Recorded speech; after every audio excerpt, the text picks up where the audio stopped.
The worst possible thing you could say when you walk into a car dealership. I spent 5 years with Mercedes-Benz, 5 with General Motors, and the worst thing a person could say when they walk in is, if you could just get me to this payment, we got a deal. So your loan's probably still like 19, which means you got to pay to get out. You're upside down. It's called negative equity.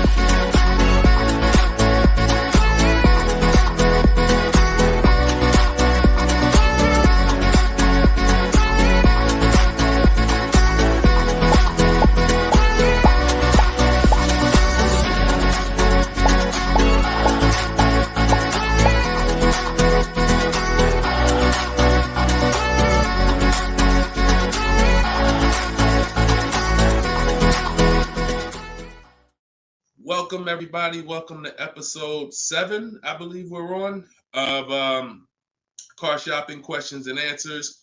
We're live. Today is Thursday, 3 p.m. If you're watching this right now, then you are live. What we're going to start doing is we're going to start letting you know, because we do rebroadcast these shows all day, so you can, catch up on them. You can send friends and family to watch the rebroadcast, but right now you are actually with us live. So welcome. If this is your first time here, can you type a 1 in the chat?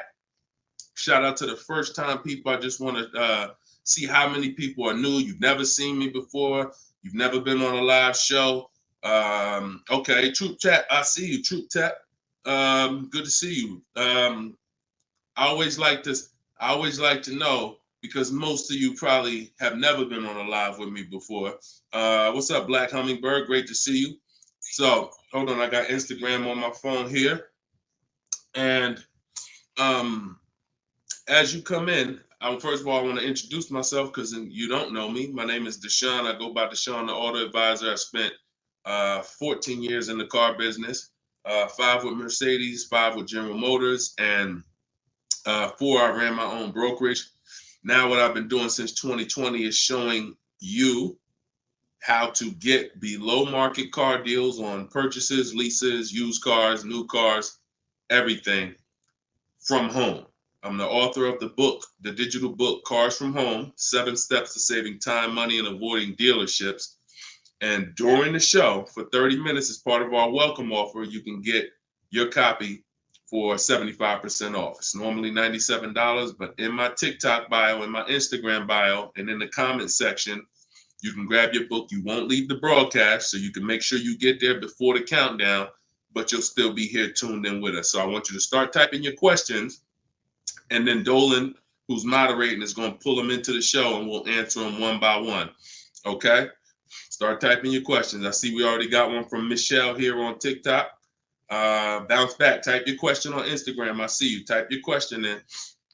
And could everybody who shares, share? I'm only talking to the sharers.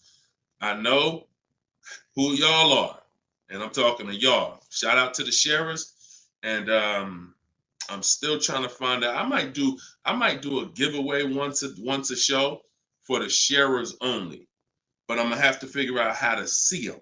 So I got to figure out, maybe you screenshot that you shared, and we trying to do something special for y'all above and beyond, because we can't grow this show without y'all. The ones who tell your friends, the ones who invite your friends, the one who tag your friends, the one who hit those share buttons.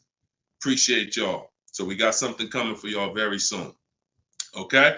So pull the first question, and Dolan, let's get the show on the road. Okay, this one's from TikTok. Leasing and maintenance versus purchasing and maintenance. Great question. So with a lease, most times all you're doing is oil changes, tire rotations.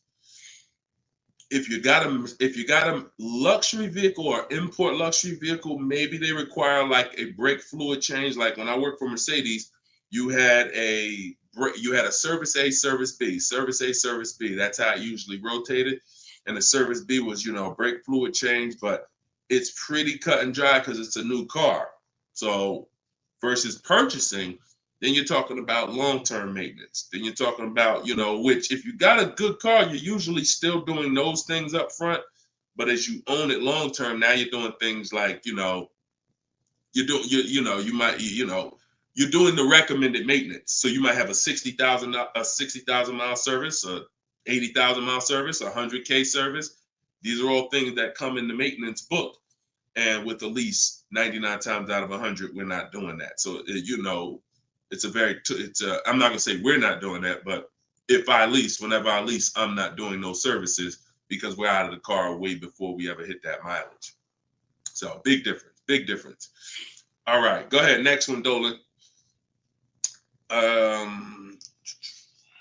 Let's go. Black Hummingbird, and y'all forgive me because I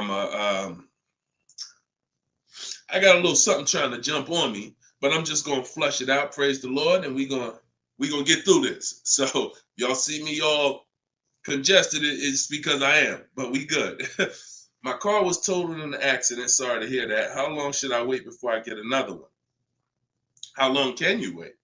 You know, I'm not a fan of shopping with my back against the wall, but I'm a fan of, you know, are you going to be in a rental car? Are they giving you a rental? Sometimes you only have 30 days with the rental before you have to pay. I don't know if you have a backup car, but you know, that's going to depend. So what you need to ask yourself right now, because you have to replace that car eventually, I want you to ask yourself, and everyone on here, I want you to answer this question: how many years are you keeping in that car that you're buying? But first of all, who's shopping for a car now, or you will be in the next 12 months? Type me in the comments. If you're shopping right now, like Deshone, I'm in the market right now, or you will be in the next 12 months, type me in the comments. Okay, I see you on TikTok. Anyone shopping for a car? Michelle, she's shopping. Okay, if you're shopping for a car right now, or you will be in the next 12 months, type me in the comments. All right, Black Hummingbird. Yep, I see you. El Rail on YouTube, I see you. Jesus on YouTube, I see you. All right. The first question I want y'all to answer, everybody, is how many years you're keeping the next car? How many years are you keeping the next car? This is very important because this is the buying versus leasing question. How many years are you keeping the next car is the buying versus leasing question. So your Black Hummingbird, when you shop, is going to depend on how long you have. If you got a backup car, then there's no rush. If you don't have a backup car, then you need to find out, are they giving you a rental? You know, because that's going to dictate. I can't really give you any more information without knowing that. So if you want to tap in, follow up, we'll try to get your follow-up question here. All right, go ahead, shoot the next one up, Dolan, and let's see if we can get the follow-up for Black Hummingbird. I'm shopping by used. I don't even know what that means. Go ahead, Dolan. Okay, this one's from TikTok. My third live, I need a used car by June 1st, so lost.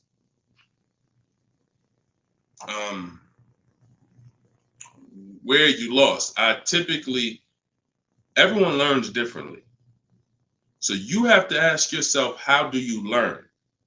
There are people on these lives, we've already gotten DMs and emails saying that people use the show, they use the strategy, and they got cars. So we've only been doing these shows for a couple weeks now. That's because they can learn that way. Somebody else who can't, you got to be honest with yourself, but I give you the information in multiple different ways. In my book, if you're a book person, in my video library, it's up to you. But if you're sitting here, because everything we do on this show, I try to break it down. No, we don't rush through answers. I don't give y'all one-word answers. Every question, we pretty much take it and we break it down to the nth degree. And some of the things you guys have similar questions, so we've answered them on multiple shows. But you have to know how you learn in order for you to win. Okay? If you're lost here, then you could stick around and we'll continue to do what we do here. But you have to know how you learn. That's why we make information available in a multitude of ways. You see people who have my book. Some people could piece deals together with my social media videos, even though they're all different topics. Used cars, buying cash, leases, they're all different types. So you got to really piece them together. Some people do it that way. It's up to you. But don't just sit there struggling, man. Not at the cost of what it costs. Not at what it costs. All my information is available and it's affordable. Some of it's free. A lot of it is free. But every single product I offer, from my coaching program to my book, it's all affordable. So get in where you fit in, brother. That's really the best advice I could give you. All right, go ahead, Dolan. Shoot the next question.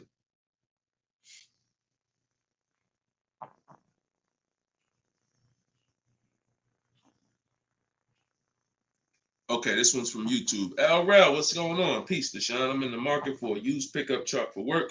Never had one. How do I narrow down a reliable make model?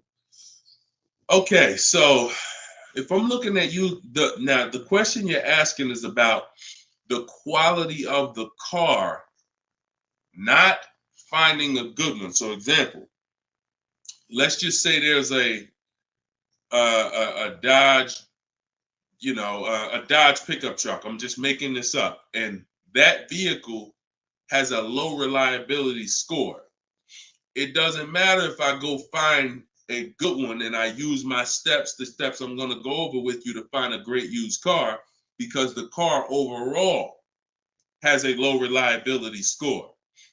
Some Nissans have a low reliability longevity score because of their transmission.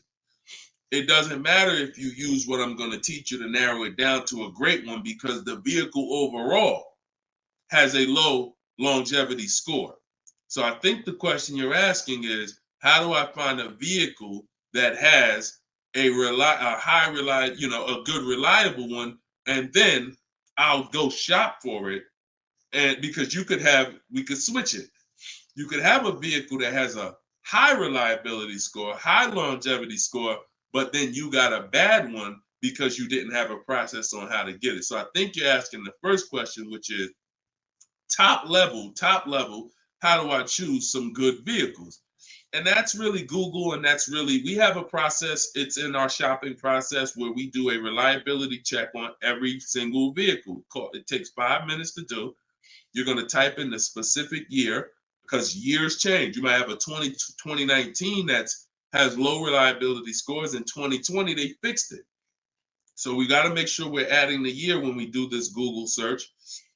But if I'm looking for a pickup, I'm looking at like a 1500, and I'm looking at, what I need. Some people need 2500 if you need heavy duty or something like that. But then what you're doing is typing it into Google, and you're looking at all the competitors. I'm looking at the Toyota pickup. I'm looking at the Dodge pickup. I'm looking at the Ford pickup. I'm looking at the Chevy pickup. And then I'm just choosing, all right, which one of those do I like? All right, I like those two. Then I'm deciding which one I'm going to like. Now, if you're buying used, you can't test drive it, because you can't test drive a used car until literally you're ready to take it home. You can't go and test drive one here, because the one you end up getting may drive totally different. That's just the way it is with used cars. So oftentimes what you're doing with used cars is you're looking at it, you're looking at videos on YouTube, but you're going to narrow it down to what you like, usually what you see in supermarkets, parking lots, on the road. Oh my goodness. Lord Jesus, help me get through this. And then what you're going to do is you're going to do that reliability check. So you go to Google, you type in the year 2019 Toyota Tundra reliability. Then you're going to skim that first page. So that first page of articles is going to tell you all you need to know. If you see low scores, if you see 7 out of 10 reliability, just skim that. Don't pay attention to any site from a dealer. This is part 4. This is in my book, because this is step 4. Because the next step after this car passes this test is now we're going to shop for it. You can't skip this. So that's why this is a really good question. Some of you are skipping the process of doing a reliability, longevity, and initial quality check on the cars you're getting. And that's why you get cars that are in the shop every 90 days. It's not because you bought a bad one necessarily. It's because the car itself has a low rating. Transmission's going out on you because you didn't do a longevity check to see that car is known to have transmission problems at 80,000, 90,000 miles.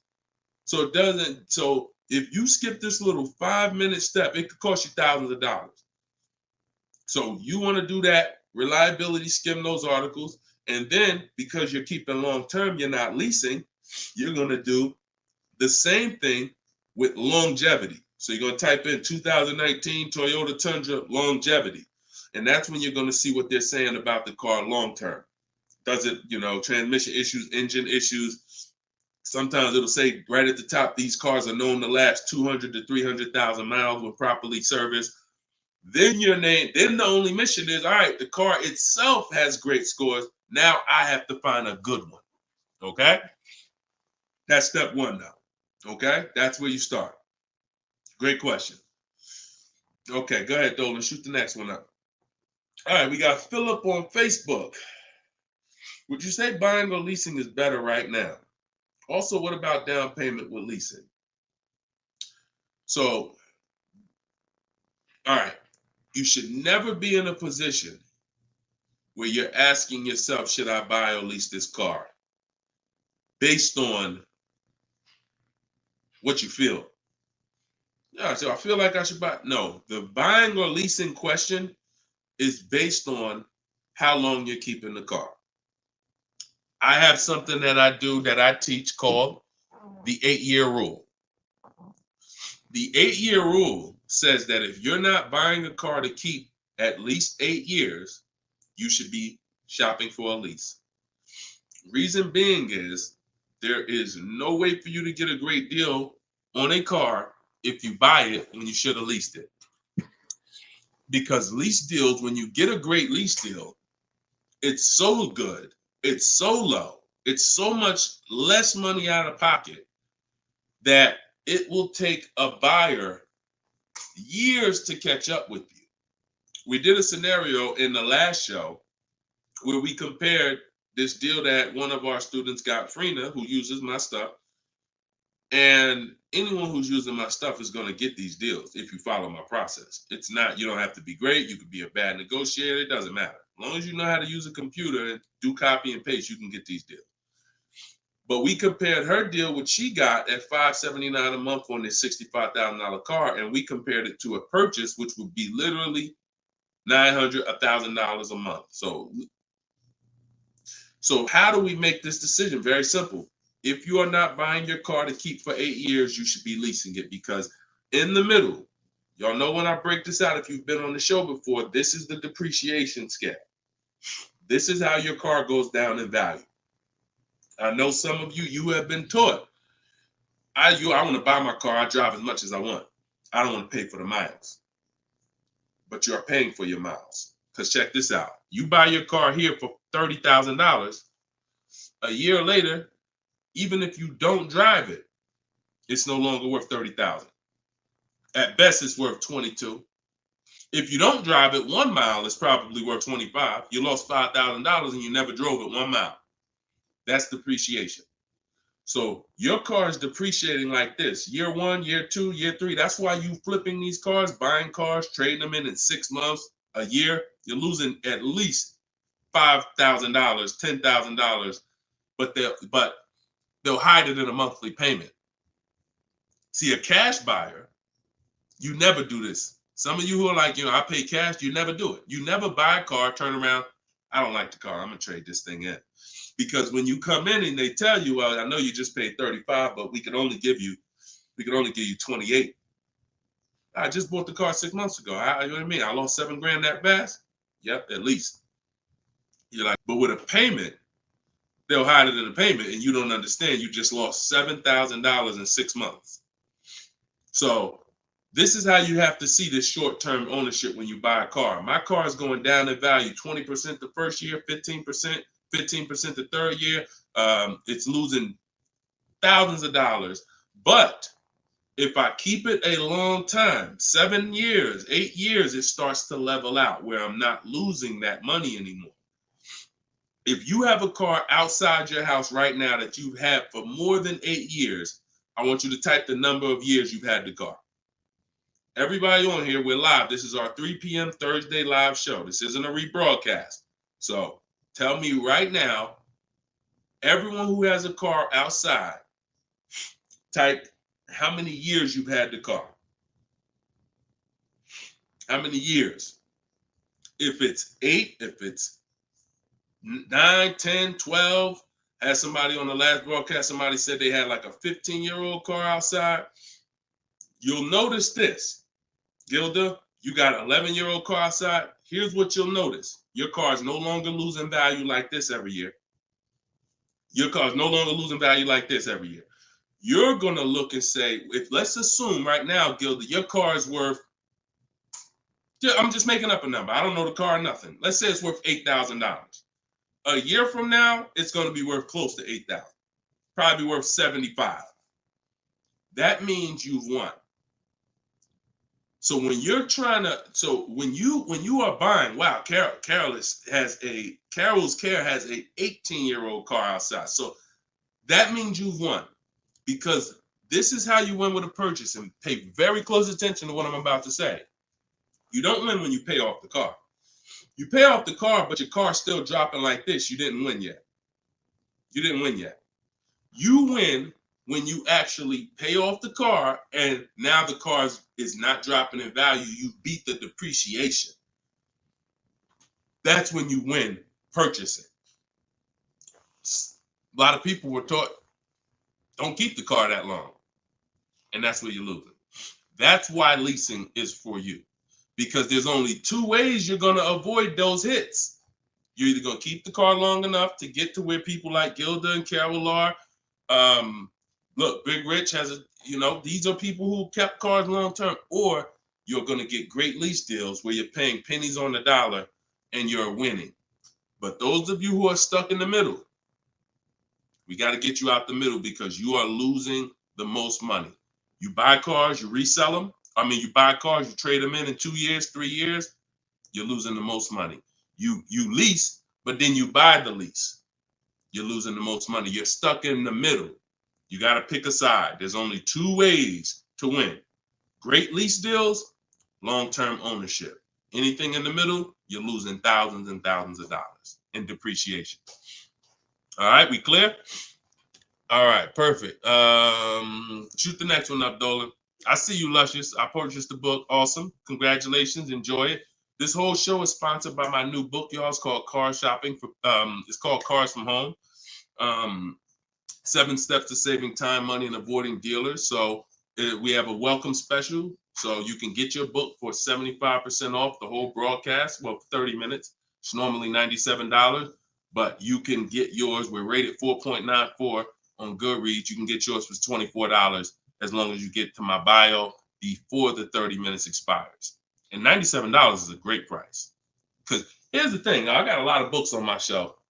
I cannot tell you a lot of books that saved me a lot of money.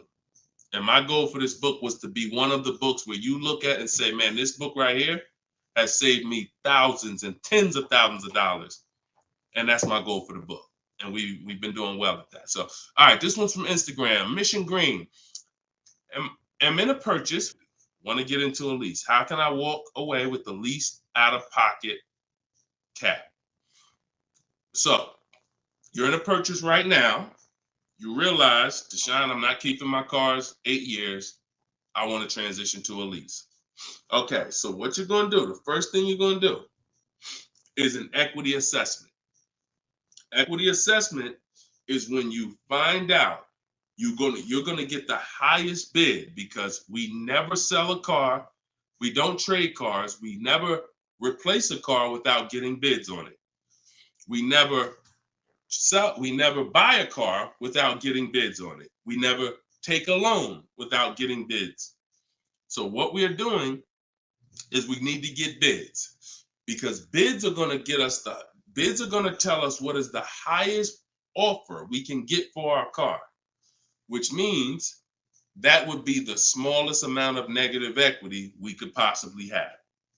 So as you get these bids, you're going to get your payoff from your bank, call your bank, get your payoff, then go to CarMax. We like to get 6 bids. CarMax, Driveway, Carvana, Kelly's Blue Book Instant Cash Offer. Do not use kellysbluebook.com. It's nothing but a marketing website that it does us no good. Kelly's Blue Book Instant Cash Offer. AutoNation Sell My Car, and Car Guru Sell My Car. Now, that'll get you 6 offers. And once you have those 6 offers, you'll know This is what my best case scenario is when it comes to my negative equity. That's my best case. There's 2 ways to get out of negative equity and get a car. There's 3 ways to get out of negative equity, but one of them doesn't lead to a car right now. So we're talking about the first option.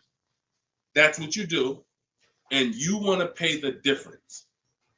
So you're going to get all those bids, and you're going to look and say, okay, I got a $4,000 negative equity if I sell my car to AutoNation. They're the highest bid. Highest bid, $4,000 negative equity. I would not be taking any other money other than the putting it to the negative equity. If you got $4,000 in your pocket or anything, and you're like, hey, should I put this down? No, we're going to get the next car with no money down. We need to minimize our negative equity by taking the highest offer from the online bidders. Now, once that happens, we close the gap, and that's the way to move. That's the best case scenario. So if you can't do that, then what you're going to do is you have to trade. This is the only time we trade cars. There is no other time where we are going to trade a car, because you don't get the most money trading a car. You don't get the most money trading anything. If you think about it, if you got a lawnmower and I got a bike, and I'm like, man, look, I'll trade you my bike for your I'll trade you my bike for your lawnmower. Neither one of us is really getting the most money that we could get. That's a trade. It's like a little compromise. I take a little less because I got something you want, you got something I want. It's different than me saying, you know what, I got a bike. Let me see the most money I can get for my bike, and then I come back and pay you for the lawnmower. And this is how you have to see it. This is why we don't trade. Because when you trade, you're not making the buyer win a bid. You're not making the buyer bid. You're just saying, whatever you could pay me, I'll take it. That's why the first option I just laid out is the best option. But some of you don't have the cash to pay the difference. So you have to now forget about the old car right now. You shop for your new car and you get bids. So let's just say in that example, I find out I'm you. I can't cover the difference and sell to the online bidders. Now I'm going to start shopping for my lease. So let's say I'm shopping for a Jeep Grand Cherokee. I get my offers. I find out who wins the bid. I identify you're the highest bidder, and I'm going to that dealer and saying, okay, you're the best bid. Can you tell me what you could pay for my old car?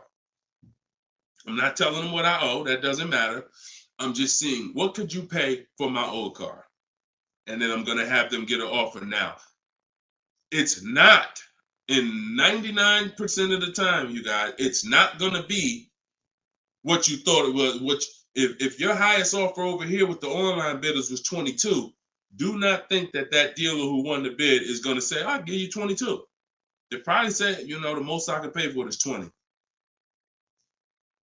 And you have to take it because they can't win both bids. That's going to be, they're going to outbid all their competition on the car you're trying to buy from them. So I beat all these other Jeep dealers to win your business, and I'm going to beat CarMax, Boom, Driveway, all these other companies and pay you more for your trade. That's not going to happen.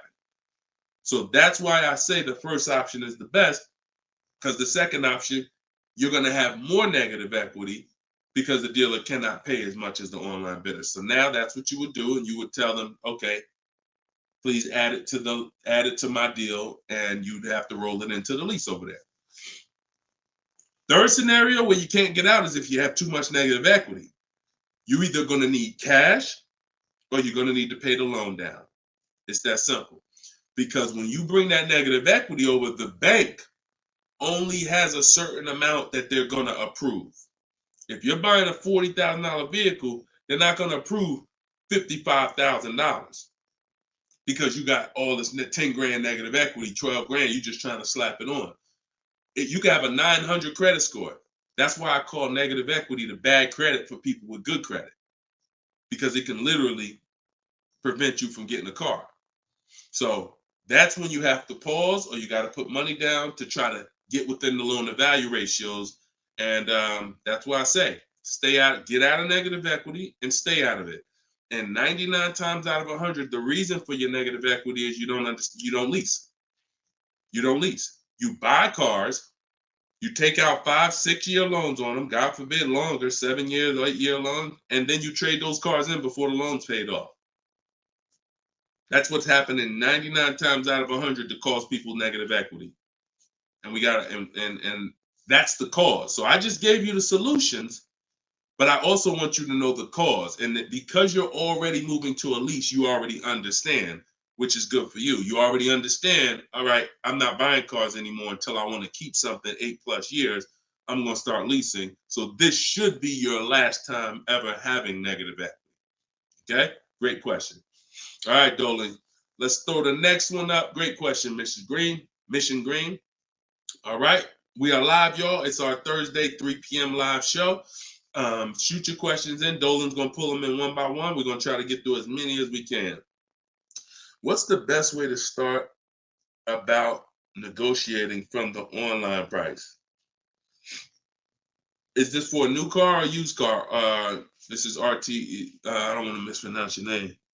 How do I get your book? S. Lewis, it's in the comments. Dolan, can you make sure we got the comment for S. Lewis here on YouTube? For those on YouTube, in the comment, we should have a pinned comment where you can just click it. You go to deshonsbook.com, or you might be watching us on a screen. If you're watching us on a television screen, you can scan that QR code with your phone, and you can get it that way. If you're watching us on TikTok or Instagram, you can go to my bio. There's a link in my bio, and you can grab your copy. And you won't leave the broadcast. You'll still be able to hear us, but you can get your copy before that 30 minutes expires and the book goes back up to $97. Okay, when are you really live? I'm live right now, TFD. I don't want to mess up your name. So, all right. So I can't wait for you to answer, but what's the best way to start negotiating from the online price? So if let's just assume you're talking about, are you talking about a used car? If you're talking about a used car, here's what you got to know. There's two types of dealers. One dealer posts great prices and sells cars very fast. That's I didn't witness this until I worked for a Lexus dealer. I worked for Lexus for like 6 months. It wasn't for me. Great car, but it wasn't for me as far as the dealership. It's just I had already sold Mercedes. Mercedes was a little bit more exciting clientele because it's just a bunch of different people. There's luxury people, there's sports people, there's performance people. So I went back to Mercedes. But what I saw with this dealership is this dealership was big on volume. Great price, not going to mark the car up a lot. So if you come in thinking, or if you call thinking, hey, take $3,000 off because you're programmed to negotiate, you're not programmed to know a good price. See, when you know the used car market, which is what I teach, this is what I teach in my book, it's what I teach on the show. You need to know the used car market because, and remember what I'm about to say, this is very important. What's hurting you is you don't even know a deal when you see it. I've had people who are looking, I'm literally making them an offer that I know the dealership is daggone my manager don't even want to do this deal, but they need it. We need the deal. We behind on our numbers. I'm selling the car. We ain't making, it's like pretty much a break even triple net deal. And they're still looking and questioning it.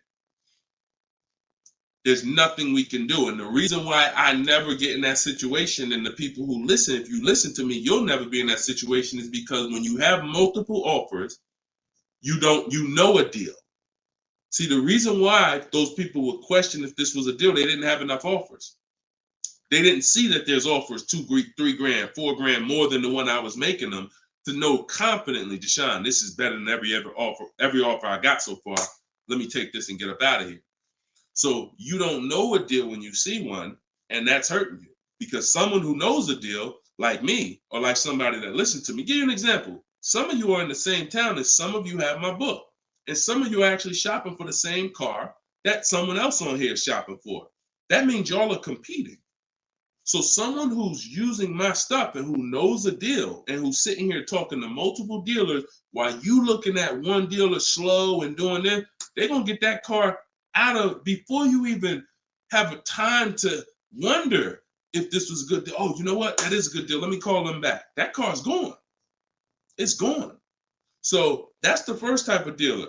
They price the cars to sell, and they're not going to be online for more than 24, maybe 48 hours, and they're gone. The other used car dealer is dealers who price them high, and they prepare to negotiate. They're ready because they know people want to see a discount, and they're waiting for somebody like you to come in and say, okay, knock $2-3 grand off, you know. But if they're overpriced, what does it matter? If you're overpriced $3,000, $4,000, $5,000, and you take $3 grand off, you're still, it wasn't the best deal. So don't think so. Some of the best used car deals, when I bought my Infiniti truck, he literally only had $800 he could give me when I got there. I didn't ask for it when I was on the phone because, again, what I say, I'm trying to teach y'all the psychology. I don't want you to know everything that goes on behind the scenes. I just want you to know what to do. But every now and then I got to tell you why you should be doing this. When that car comes on and that dealer knows this is the best price in the market, this car is not going to last for 48 hours. You call them and say, hey, could you do another 1,000 off? Click, not even interested. One, the car just got here. I don't know who you are. I don't know if you're serious. Listen, we ain't got no time for that. What we do when we find that best car is we know we've done all our research online from home. I'm on my way. Only thing I need to know is has the car been smoked in? Because I can't see that online. That's the only thing. We verify that there's no fake fees because some dealers will price a car low and then they add fake fees because they want you to come without even asking them about the fees. And the second type will, hey, the car's been smoked in, and if you don't ask them, you'll get there and be like, oh, car smells like smoke. That's the only two things we verify. No bogus fees. Nope, hasn't been smoked in. I'm on my way. Then when I get there, we test drive. Car meets our test drive. All right, boom. Can you do another 500 off, 700 off?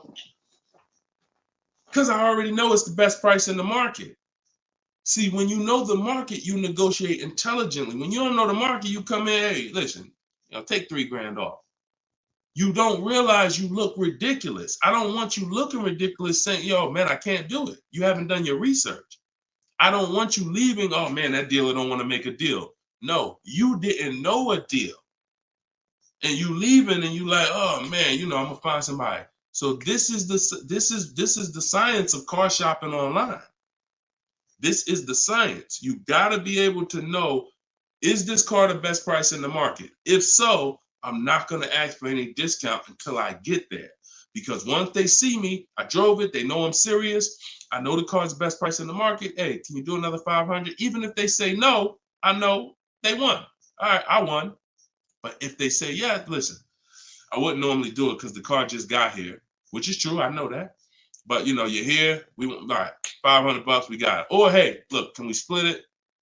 I really don't have the room. In which case, we know they're telling the truth because we know the market. You got it. We'll do it. This is how you get below market used car deals. You don't just stumble onto them. You get what I'm saying? Is everybody clear on that? Type clear if y'all are following what I'm saying. Clear if you're following what I'm saying. You're not going to accidentally stumble into a below market deal. It takes strategy to get below market deals. If everybody could get below market deals, they wouldn't be below market deals. They'd be average deals. Does that make sense? All right, glad we clear. I see you, Michelle. All right, shoot the next question up, Dolan. Let's roll. Let's keep it going. I see you, Rose, on Facebook. All right, Blooming Chosen One from Instagram. Almost done closing at 1%. Let's go. Come on. Come on. That's what I want to hear. Come on. If y'all don't understand, Blooming Chosen One is about to close a 1% lease deal. That means her lease pay, I'm assuming that this is a woman. I can't see, so forgive me if there's no picture. She's about to close a lease deal at 1%, which means her lease payment is 1% of the MSRP, no money down. I just want to make sure it's clear, chosen one. We don't, if it's money down, it's not 1%. It should be like $400 a month. I'm giving you $400, car's $40,000. That's 1%. So, any tips on techniques for finding great deals on insurance? I use Insurify or I use Jerry. These are apps that shop on websites that shop multiple carriers. And I know it's Kayak and stuff like that, but what I found is Insurify has like insurance companies that we don't know about. It's painful shopping for insurance unless you have something that's actually, because think about all the insurance companies around us that will want to give us auto insurance. We don't know about them though. Small companies, they don't have the advertising budgets. So you want a tool that's going to connect you with all these insurance companies, not just the big name ones that we all know, Liberty Mutual, State Farm, that got the, $1 billion marketing budget. Some of the smaller insurance companies, we want to get those offers. And so Insurify.com, I'm not sponsored by them. I just love multiple offers. So I love multiple offers. And so any tool that gets me multiple offers on anything, I love. So yeah, that's what I would say. So keep me posted. I told you I want to see your deals. See, she ain't even say what car she's looking at. That's how we know. See, people with no skills, all they talk about is the car. Just got the new Range Rover. Yep, just treated myself. Retirement gift. All they talk about is the car. And I'm not stepping on your toes, but you like Deshone, that's me. That's me. I know who I'm talking to. When you start getting skills and buying cars, making people bid 90 minutes from home, using my systems, the first thing that you're excited about is the deal. The car's second, but the deal's, once this deal's closed, now I'll get excited about the car. All right, good job. Great job. I love it. Go ahead, shoot the next one up, Dolan. All right, from TikTok. Is it true that there is no need for down payment? That if you do it, it goes to the salesperson's commission. If you do it wrong, if you are doing a down payment, it's between you and the lender. If you go in and you're a payment shopper, then your down payment is usually going to go to commission. A payment shopper says things like, how much does that car cost a month? Okay, that's a little high. Could could you get it to, could you get it like under 6? That's a payment shopper. No idea about the numbers, just talking about payments. If you stop doing that, and if you've done that, see, I don't want to, look, I hope we're building a community here where people could be honest. If you've done that, type ouch in the comments. If you've gone into a dealer, looked at a car, said, how much those run a month? What kind of monthly payments are on those? And I know that there's some people who are not gonna be honest, but this is how a lot of people shop. It's a payment thing. Yeah, okay. I appreciate it. I see. All right. I see we got some. All right, we got some people being honest in here. I see you. I see you, Michelle. I see you, Bye Lion. Not Michelle. So that's where you get in trouble. So what do you do outside of that? You separate the payments from the car. The payment you handle when you're shopping for, look, Byron on YouTube said, ouch, just experienced this past weekend. It's terrible out here. It's great out here for us, okay? It's terrible when you have no strategy. It's terrible if you're winging it. It's great out here for us. Like, and I'm not even saying that, underplaying that. Like, I've been doing this so long, and I got just so many people that done learn from me, and so many people getting cars. I got a private group, so I get to see this stuff. You know what I'm saying? I get to.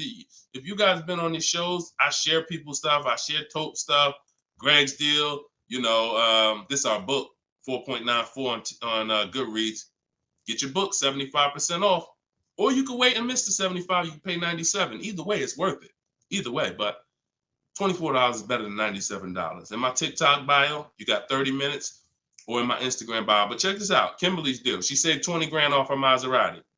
Look, Bonita, Middle of the pandemic. So we've been hearing since we started this whole thing, yo, it's terrible out here. Man, there's no deals out here. Middle of the pandemic. Look, December 2022.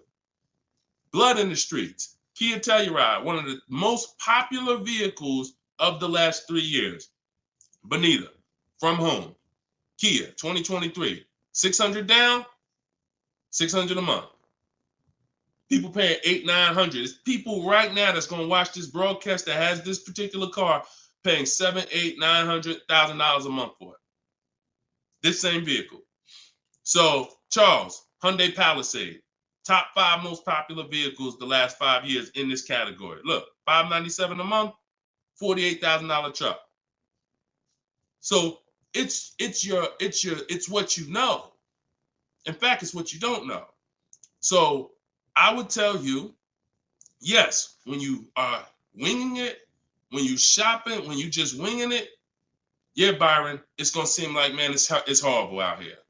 When you step back and start using my bidding systems and letting these deals come to you, letting loans come to you, you're gonna feel like you're in control. You call the shots. Okay? So that's what I want everybody to know. It's all perspective. You know, somebody who's never had a fight in their life may be like, oh, shoot, I'm gonna lose this fight. Mike Tyson, he's not worried about losing a fight. And I hope he's not throwing this fight. So, another thing. It's all about what you know. You learn better skills, you get different results. You keep the same skills, keep shopping like our grandparents shop, keep shopping like our parents shop when there was no internet, keep shopping like it's 2005, you're going to get those same results. All right? Everything I'm talking about, y'all, is in my book. This whole show is sponsored by my book, Cars from Home, 7 Steps to Saving Time, Money, and Avoiding Dealerships. My whole shopping system is in there. You can get yours in my bio. I just said that. So go ahead, Dolan. Shoot that next question up that you had up on the screen. My lease is up this year, but I'm over 4,000 miles, and a car dealer just told me if I lease again that I'll have to pay for the over miles. What do I do? Okay, I want you to know something, and I want you to hear me clearly. Dealers who tell you they'll cover the mileage. I know some of you have heard this in the past. You know, my dealer said if I release a car from them, they took care of the mileage for me. No, they didn't. No, they didn't.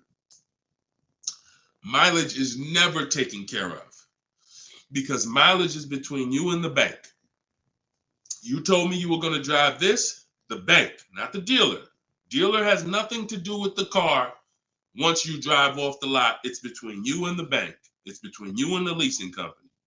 So when you go over miles, the bank says they told us they were going to bring this car back with 36,000 miles on it. They already have an estimated value of what they're going to sell the car for, and it's based on 36,000 miles. That's why if we're under miles, we always do an equity assessment. You're going to do this either way, Miss B, but this is one of the main reasons when we're under miles, it doesn't matter, because if we drive less than we told them we were going to drive, we want to see if there's any equity that we can actually pull out. If you didn't know you can sell a lease, yeah, that's another discovery. Aha moment, you can. We've been doing it for years. So, but going back to this case, if you're over miles, you got to pay for it because you can't give it back to them. It comes out of their profit. So what do we do to try to minimize this? One, we don't let a dealer tell us we're going to work this out for you. We have to do our own equity assessment. So you want to see what your position is. You want to call the leasing company, get your payoff. This is the second step in my process. Once you know whether you're going to buy or lease again, that's step one. Now, if you have a car to replace, you own it, you lease it, doesn't matter. Anything you're replacing, we got to do an equity assessment on it. So we're going to call the bank, get our payoff. If it's paid off, obviously we don't have to do that. And then you're going to get that payoff, and then you're going to get those offers I talked about earlier in the show. If you missed it, I don't want to go through the whole equity assessment process because we already did it.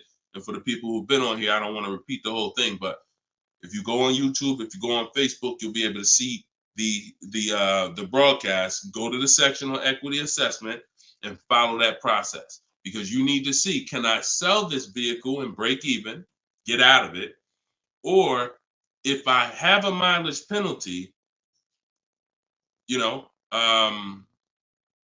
does it make more sense for me to actually get out now, which in a lot of cases it probably won't, because you have payments remaining. So if you got out now, see, if you sell it, it's clean. So if you sell it, and it goes back to what we were talking about with what somebody asked the question about the negative equity. Let's just say I'm you. I do my equity assessment.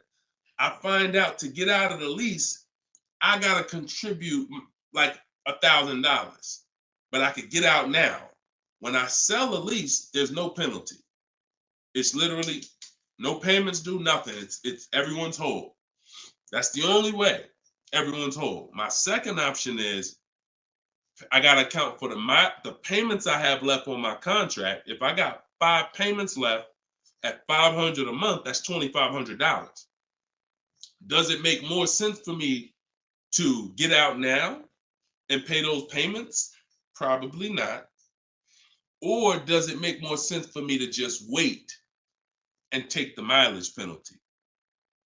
So those are the 3 things you're comparing. Selling the car, and you're seeing what's the least money that comes out of my pocket, what's the best of those things. Selling the car, getting out now and taking the payment hit, because all those payments are going to be due. They're going to have to be rolled over to your next vehicle, or driving the car until you get close to the end of the lease, and maybe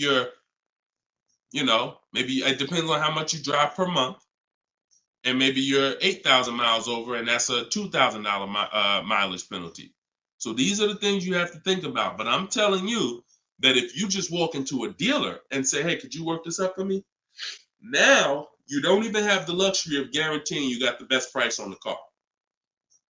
So now, because they see you as desperate, oh, she needs help, she don't know what she's doing, so let's just work these numbers, move these numbers around, and tell her, hey, we got you to this payment. Does that work?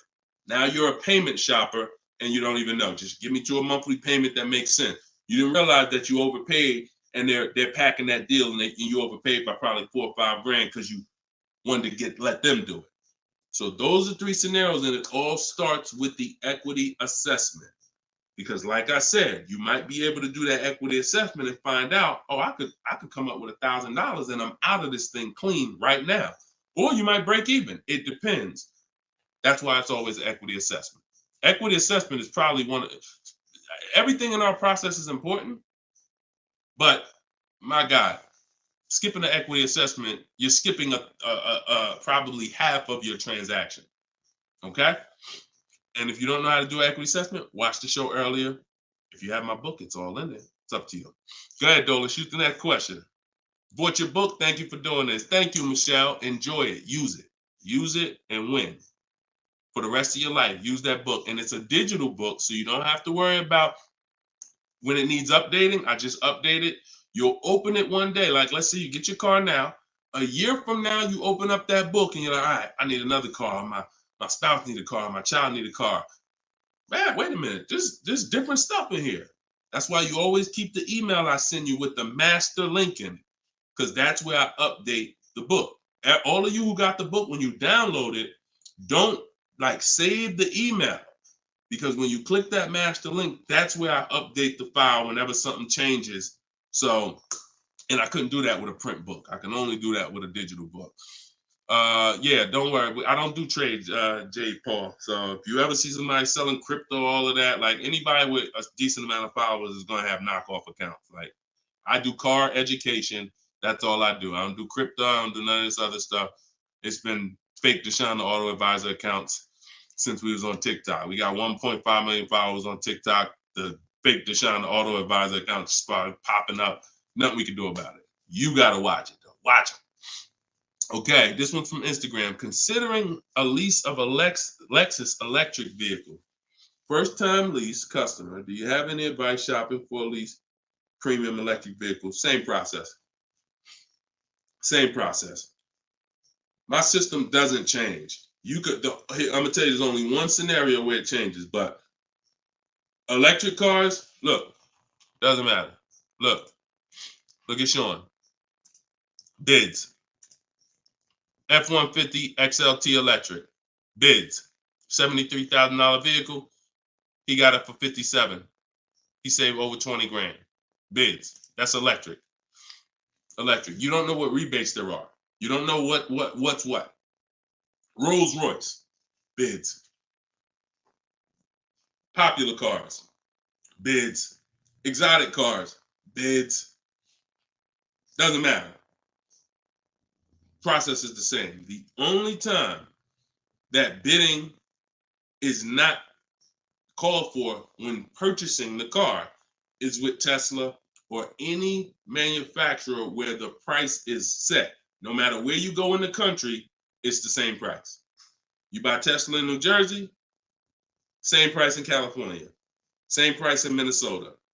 One price all around the country. You order the car. That's it. I don't care if you have GM supplier pricing. That everyone's doing a different price. Some people are not going to tell you. They won't tell you what the rebates is. Some people, oh, Deshone, I'm a Ford employee. I get Ford special pricing. Bids. Because 80% of dealers are going to lie and not give you the real Ford special pricing. Everything is bids. Put everything under there. All right? Go ahead, Dolan. Shoot the next one up, brother.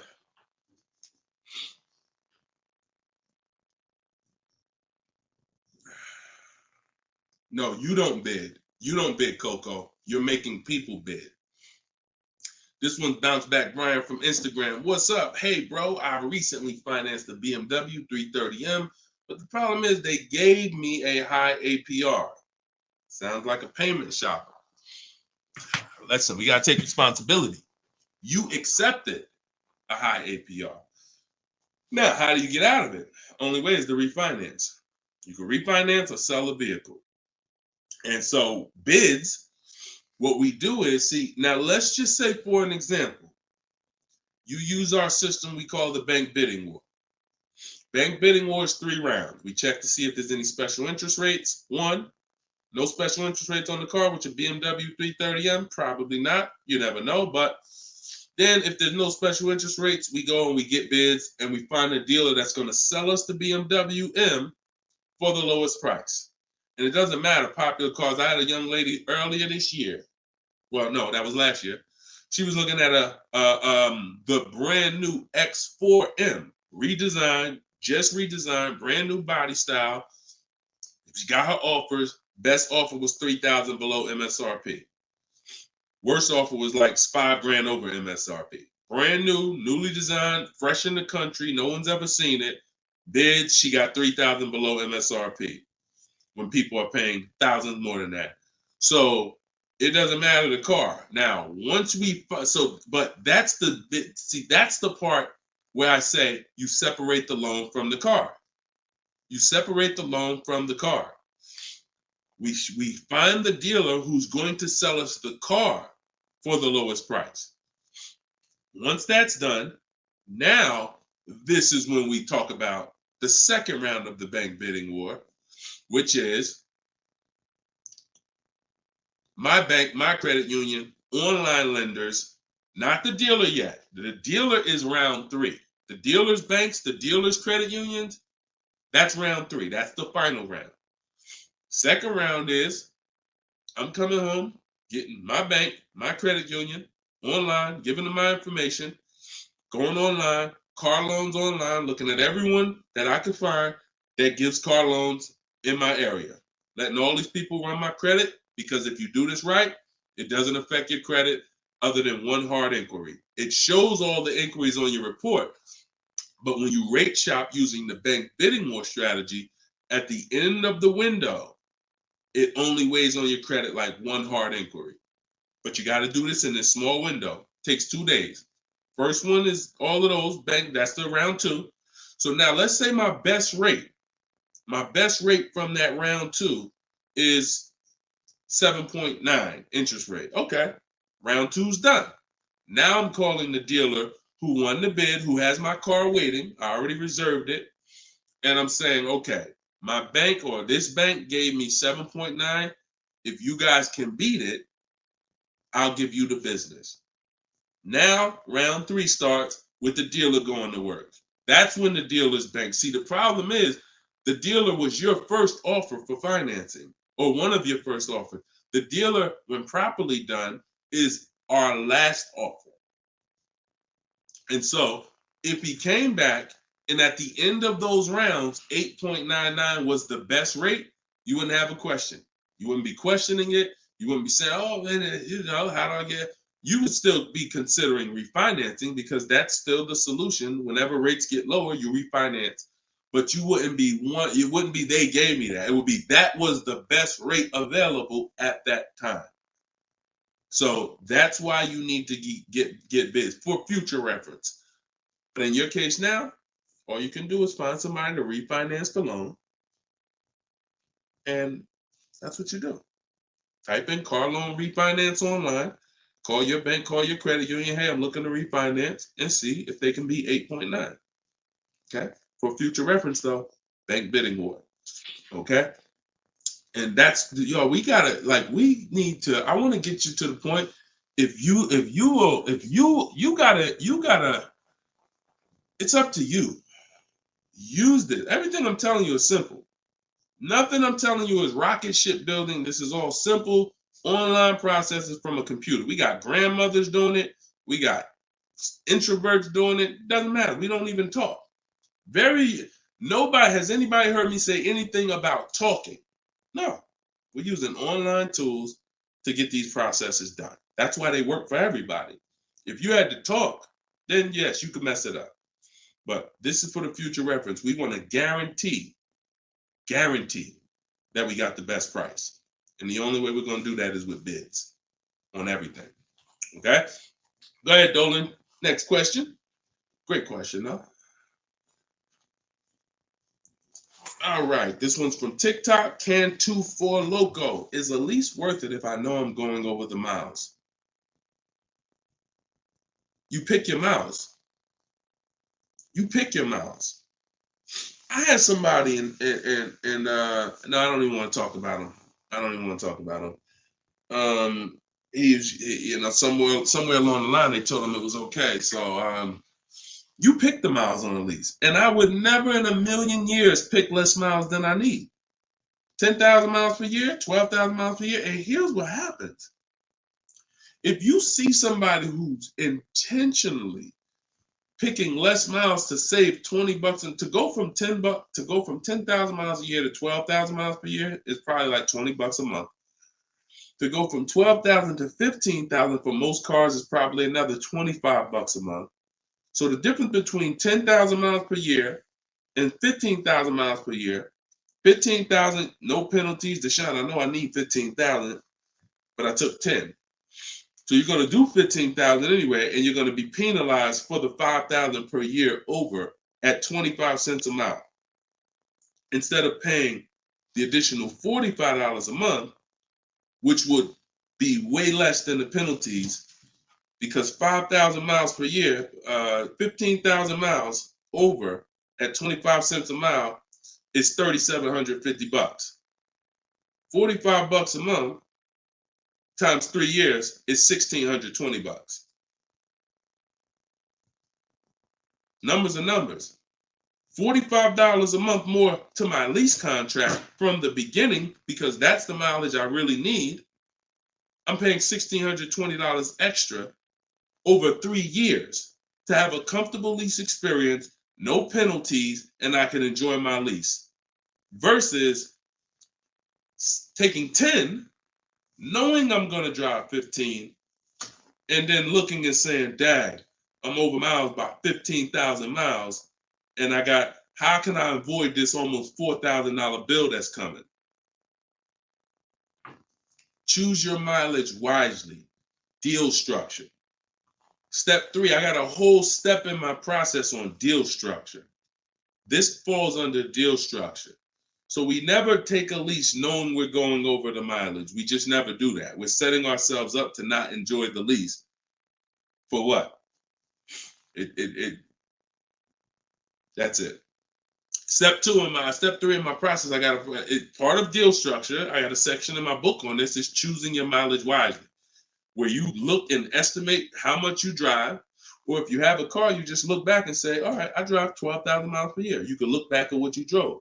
If you don't have a car, then you're just going to look and say, all right, how many miles do I drive to work? Okay, and you add the miles up, and you'll see throughout the year. Oh, plus I'm gonna take a vacation. I want to go down. I want to go on vacation 2 times a year. That's gonna be another 1,000 miles each. All right, perfect. I need 14,000 miles a year. It's a 5 to 8 minute exercise, but you haven't been taught to do it. So there's nothing in my. I don't skip anything because I've been doing this since 2006.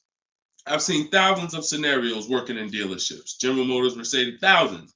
And every time I see something that is horribly wrong, that's costing somebody money, I just made sure I added it to my process.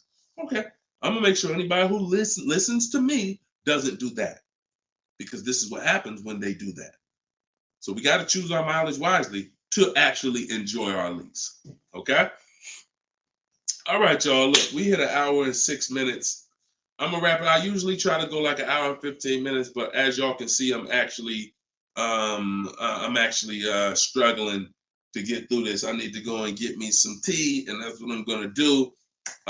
This is our second show for the day, and some of you may be watching us on a rebroadcast, but right now we're live. We've been live Monday, Tuesday, just so y'all know, and I'll probably have a link in my bio by tomorrow to our calendar. But most days we're going live Monday and Tuesday, Thursday and Friday. We're going live at 12 noon Eastern time, 3 p.m. Eastern time. So that's when our show is going to air live. And every time you see us on a rebroadcast, we're going to have a sign on the top that says rebroadcast. So y'all know, okay, this is a rebroadcast. In case I couldn't watch the whole show, I was at work. So we rebroadcast all the time. But yes, always a pleasure, y'all. Let's keep winning. Shout out to the people who got my book. I appreciate y'all. Thank you to those who reviewed it, who helped us get to 4.94 on Goodreads.com. I appreciate you, and continue to use the book and continue to unlearn the bad stuff you learned about car buying. If you don't hear me say it, that's because I don't do it. And no one who listens to me does it. You hear somebody say, yeah, I was in the dealership. I was in there like 4 or 5 hours, but man, I was using what Deshone teach. You wasn't using what I teach, because we're not in dealerships more than 30 minutes. 30 minutes, tops. If we in there for more than 30 minutes, you could clearly say, this ain't what Deshone teach, because I'm only here to test drive, or I'm only here to pick up my car if they don't deliver. That's the Cars from Home way. So you can get your book in the bio, 75% off, as long as you didn't miss the countdown. Even if you missed it, it's $97. Great price, but all right. Let me get up out of here, y'all. And always a pleasure. God bless y'all. And make sure you like and subscribe if you enjoyed the content. Tell a friend. All right. I'll see y'all on the next show. God bless you all.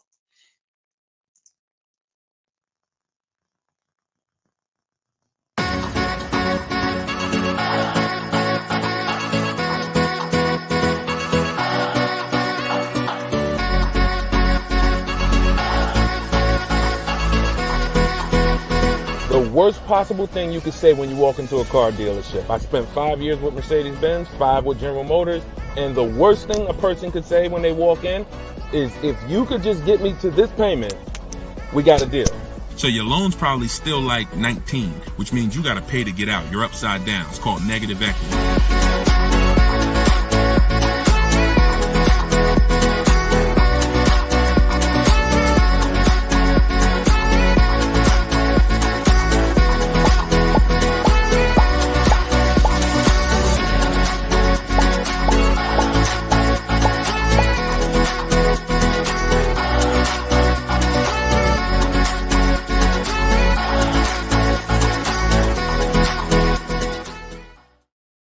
What is going on, everybody? Welcome to episode 9. Maybe episode 8. Either way, I'll make sure the right episode is in the comments. But welcome to Car Shopping Questions and Answers. This is our live show. It is Monday. This is our noon show. We want to make sure that you know when we're live and when we're rebroadcasting. So every time you see the rebroadcast, you'll see a badge that says previously recorded or rebroadcast or replay. But whenever you don't see that badge, then you know we are live, and you can engage with us and ask your questions, and we will make sure that we get through as many as possible. So come on in. Everybody just come on in. I'm actually just sharing this broadcast on Facebook now. And on TikTok, welcome. I see you, Claudia. I see you, Dreamer. You guys can start typing your questions in. And let's do a little housekeeping first while we let the first couple questions come in. If you don't know me, this is your first time ever on a live with me, type the number 1 in the comments. I want to give a welcome to the first time people who've never been on a live with us before. And welcome back to the people who've been here before. I'm your host, Deshone. I'm known as Deshone the Auto Advisor. I spent 14 years in the car business with Mercedes-Benz, General Motors, and running my own brokerage. And now what I do is I teach people the science of car shopping from home. I'm the author of Cars from Home, my new digital book, 7 Steps to Saving Time, Money, and Avoiding Dealerships. And everything that I talk about, everything if you've seen any of my social media videos, everything is based on one of the 7 steps in our shopping system. So we don't hold back. So you guys can come in. I see a lot of people on TikTok coming in. Could y'all start tapping the screen if you're going to spend 10, 15 minutes with us? We're usually here for at least an hour. If y'all can start tapping the screen so we can let TikTok know we're about to talk some serious money over here. Frankie, I see you. Good to see you, Frankie boy. Thanks for sharing. Shout out to the sharers. And whenever we have the first question, we will certainly get down to it. Also, if you, all of you do have the opportunity to get my new digital book at 75% off. I always like to let you know about this welcome offer. The book is normally $97 and it's currently 4.94 stars on Goodreads.com. So thank you to all of you who have taken the time to rate the book, to review the book. But most importantly, thank you to everyone who's using the book so that you can stop car shopping like our grandparents. No offense, but most people are shopping the way our grandparents shopped before there was internet, before there was leverage. And my mission is to show anyone who's willing to listen how to stop doing that and how much money that's costing them today. All right. Did we get the first question yet, Dolan? If not, then listen, you know I could keep talking. Okay, here we go. Instagram. Shout out to Instagram. All right. How long should you wait to refinance? It's a good question. I would refinance when it makes sense. If you have rates are high right now compared to where they were a year ago, 2 years ago, 3 years ago. So if you guys are in a higher interest rate than you could qualify for today, then you want to refinance as soon as possible. If you have an 8% rate and you could refinance to a 6% rate, you guys know on this show, if I talk about the money, 2% on a $30,000 loan is thousands. That's not hundreds. So if you have it, on some of you have improved your credit. So you may have had a lower credit score a year or 2 years ago when you got your car, but now your credit score is higher. So you want to make sure you are following this guideline though. Most of the people who want to loan you money want you to take more for longer. That's just what they want you to do. I am of the mindset of you don't want to stretch the loan out long. You don't want to stretch the loan. You don't want to stretch so if you've already paid for a year or two, you don't want to stretch the loan out longer because they'll want you to take it longer. They'll tell you right up front, if you take a 6-year loan, your payment's going to be this. Meanwhile, you've already paid for 2 years. Don't fall in love with the new lower payment. Fall in love with paying as much as you can at the higher interest rate. So if you can pay a higher payment for 4 years, pay the highest payment you can to get the loan out of the way faster. Don't be tempted to stretch out the loan and go longer with it. Or else you're falling into that trap. Like I said, people want to loan you money, want to lend you more for longer. They take it for 6 years. You could always pay it off earlier. They're hoping you don't. Okay, so that's typically the rules of thumb that I like to follow. All right. This is from Instagram. Well, this is Luna. I was desperate and just got the first deal. I set a very high payment. Can I refinance for a smaller amount? Luna, weren't you on the show a couple days ago? I was desperate and just got the first deal. I set for a very high payment. Can I refinance for a smaller amount? It's probably going to be early for you to do that. Did you? Hold on one second. If you hold on, let me open the Instagram comments so I could actually see. I know Dolan's bringing the comments to the show, but I want to make sure I could actually see the Instagram comments. Hold on. Okay. So because if you just got the vehicle, I mean, you could try to refinance, but it depends on how high of a rate they gave you compared to what you could have gotten if you would have followed like our bank bidding war process. You bought a brand new 24 Mitsubishi. Okay. Haven't you been on the show, Luna? This isn't your first time, right? You've been here. You've been with us for a couple. You've been with us for oh, it was in December 2023. Okay. I appreciate it. Thanks for the information. That's why I wanted to see the comments so I could actually have the dialogue with you. Yeah, I mean, that's all you could do. You could try and you could try to refinance online. You can go on Google and type in auto refinance online and start to see what those companies look like and see if but you need to know your rate, and then you need to know what the companies that'll refinance you are offering you and see if it makes sense. If you got a higher rate than you could have gotten, then certainly you can refinance. If they got you the best rate that you could qualify, then you may have to wait a little longer, but usually, it doesn't hurt you to check, especially if you're in a considerably high interest rate. You certainly want to see if there's a possibility, because like I said, 2 points, 3 points on an interest rate is thousands of dollars, not hundreds.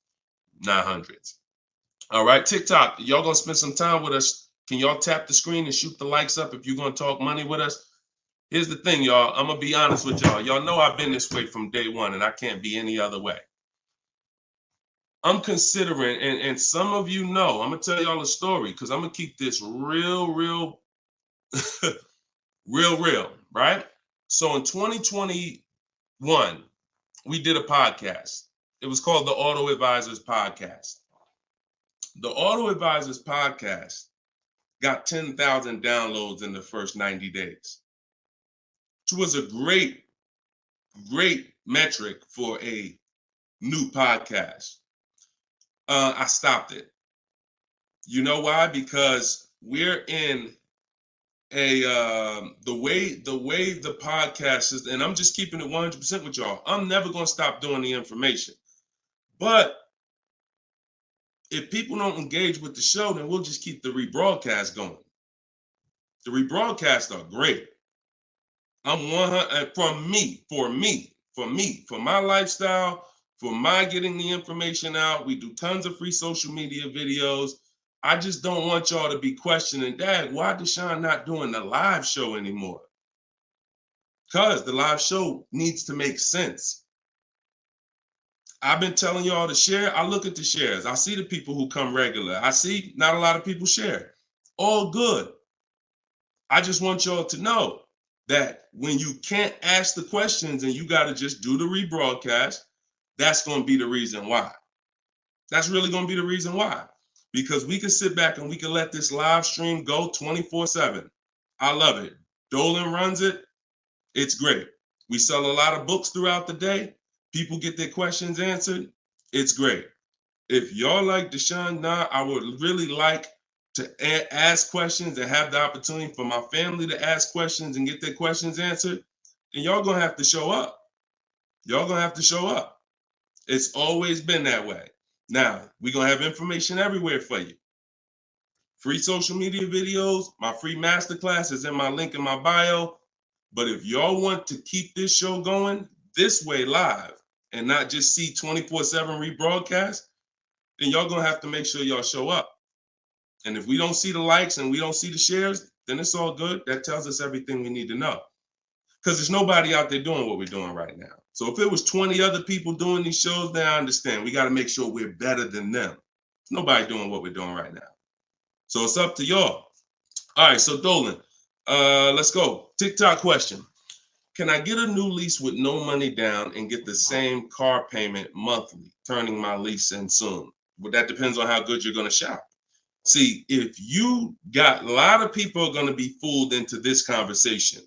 Car salesman calling them saying, hey, I could get you out of your lease, keep your payment the same, and you'll be good. That's the conversation they're going to go for. Now they're going by 2021 and 2020, well, really 2021 payments, which were the highest in history. And what they're depending on is they're hoping that most people don't ask a question. You already been paying this, you already been paying the high payment. What if I could put you into 2024 for the same price? Meanwhile, those prices that you were paying were ridiculously high.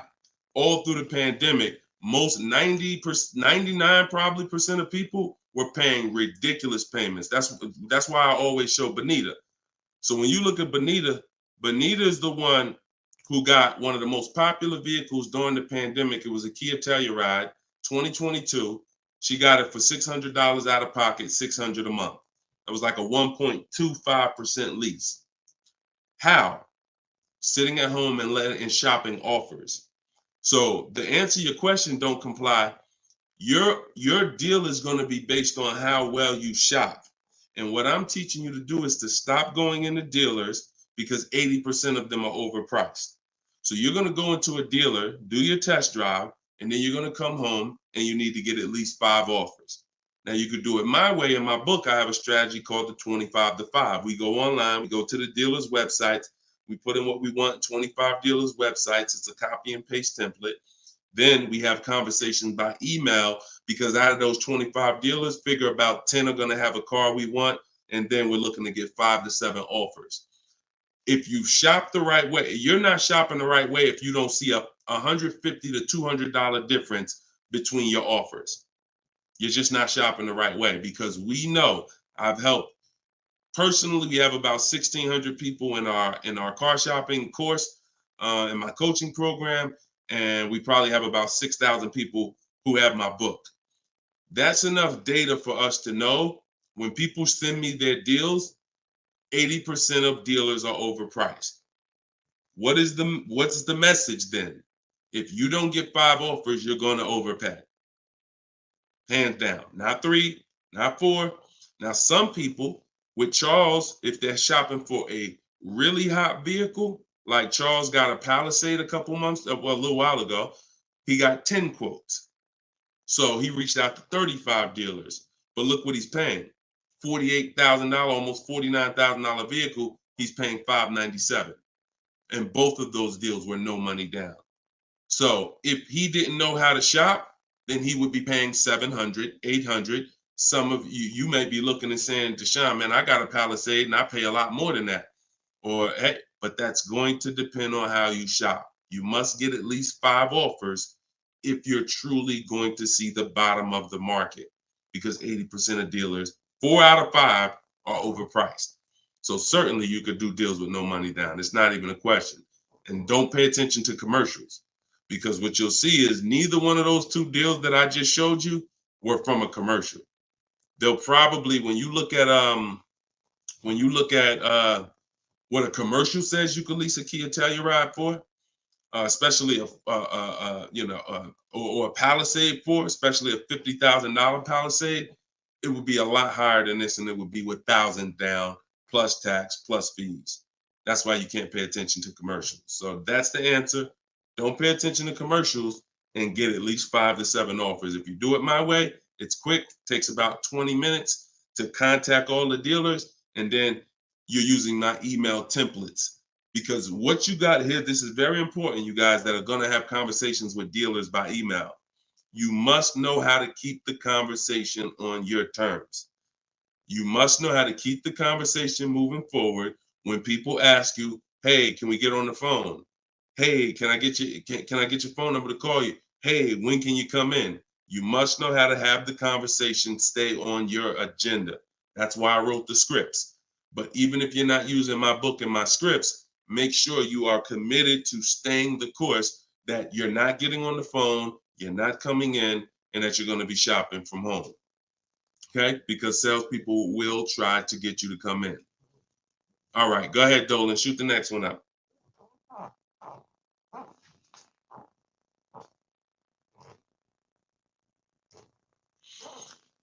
Okay. Hi, the dealer wants to run my credit card. I just watched one of your videos and you said don't let them do that. They want to run your credit card for what? Let's give Bless the chance to type. Are you purchasing something?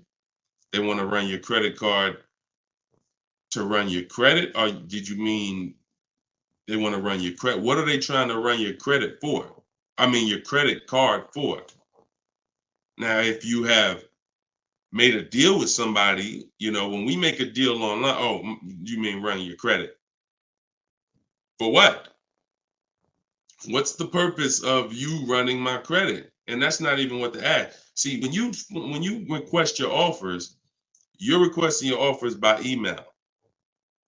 And we're always telling them assume tier 1 credit. There's nothing else for us to focus on. What is the purpose? Now, again, let the 80% do what the 80% do. Lie, tell you stuff. You need to have other dealers in your inbox to know. Sometimes people say, well, Deshone, this dealer said, this one dealer said they don't lease. I said, okay. How many other dealers that you talked to said that? No one yet. Okay. When 80% of them say that, that means they don't lease that car. One dealer, they might be having customers come in, don't know what they're doing. Oh, yeah, no, we don't lease. Oh, okay. Well, I guess how much is it to purchase then?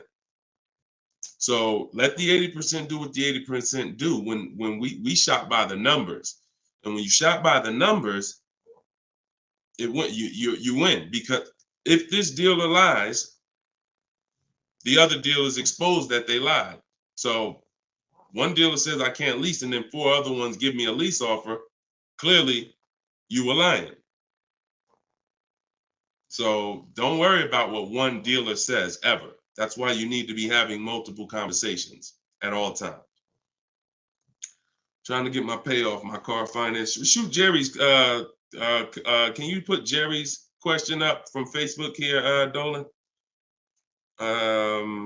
Okay, trying to get my payoff. Thank you, Dolan.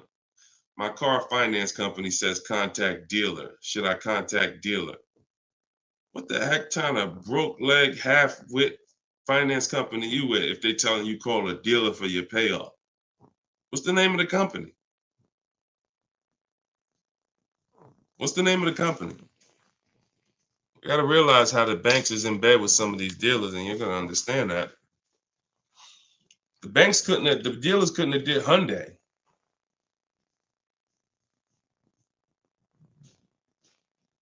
Why would they tell you contact the dealer for your payoff? Scumbag. I would call and speak to somebody else.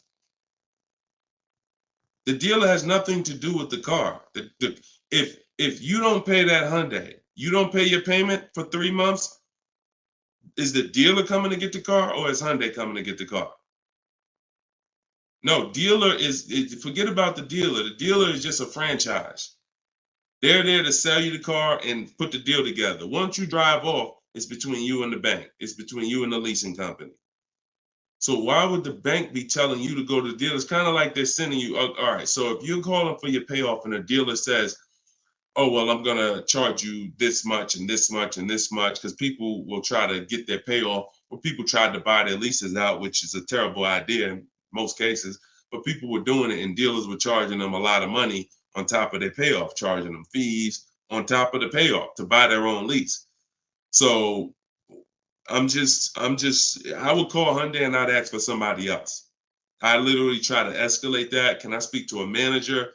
Can I speak to somebody? Why are you telling me to call the dealer when the dealer is not who? The dealer has nothing to do with the car anymore at all. From the day you bought it, it's between you and the bank. You're the one that I owe. Why can't you tell me my payoff? And I would speak to somebody until I can get somebody on the phone who can give me an intelligent answer. That's ridiculous. That's ridiculous. TikTok quiet today. Y'all quiet on TikTok, boy. What's going on? Are y'all gonna send questions in? Let's keep them coming from Instagram then. TikTok, y'all usually be the ones sending the most questions. Let's go. What's up, Ron? What's up, James? Let's go. Type in your questions if you want. Let's go. We'll be here for about an hour. Deshone got the ebook. Sent email templates out, got responses, perfect. Using the counter offer calculator, perfect. And they usually, and they either stop communicating or say I have to come in to do any further negotiations. We have scripts for that. We have scripts for that. No, none of the other dealers I speak to have said that. Just go to the script. Every single thing is a script because I know what they're going to say. I had to use those same templates.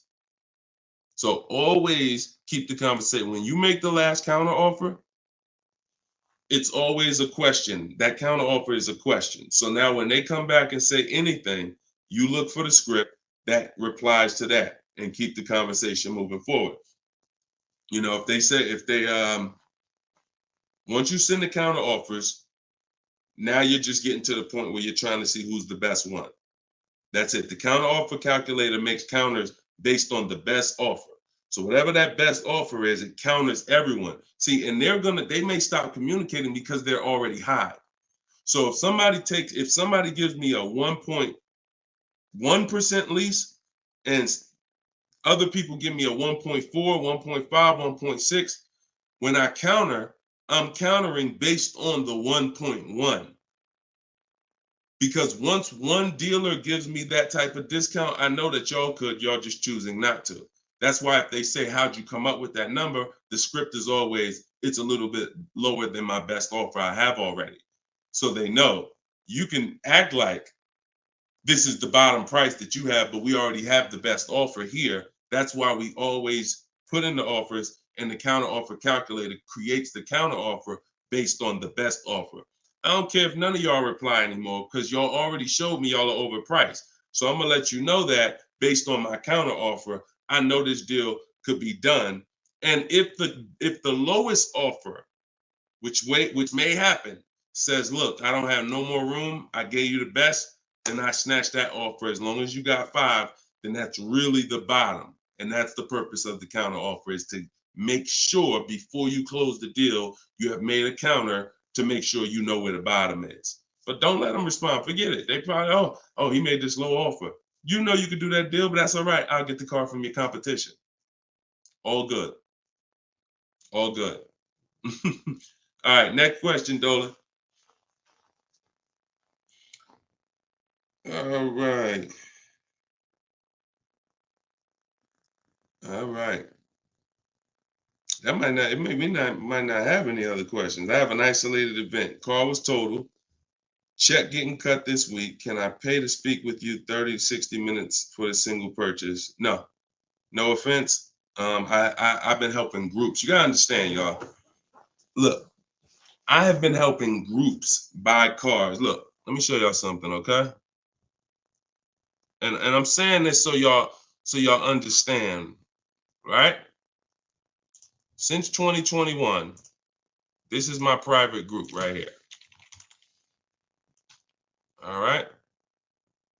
This is my private group. We have 1,400 people in the group. Now, not everybody who joins us in Maps Academy joins the group, because some people just don't come to Facebook. They'll come on my Zoom coaching calls. But this is how I help people one-on-one. Not even one-on-one. This is how, when you see, can everybody see this? I just want to make sure everybody can see this. This is how I work with people. If you're getting my book, you got my book, you got my strategies. This is what we've been doing. Look at the dates. Look at the dates on these cards. All recent. So I don't work with it. It makes no sense for me to work with somebody one-on-one. I don't have to.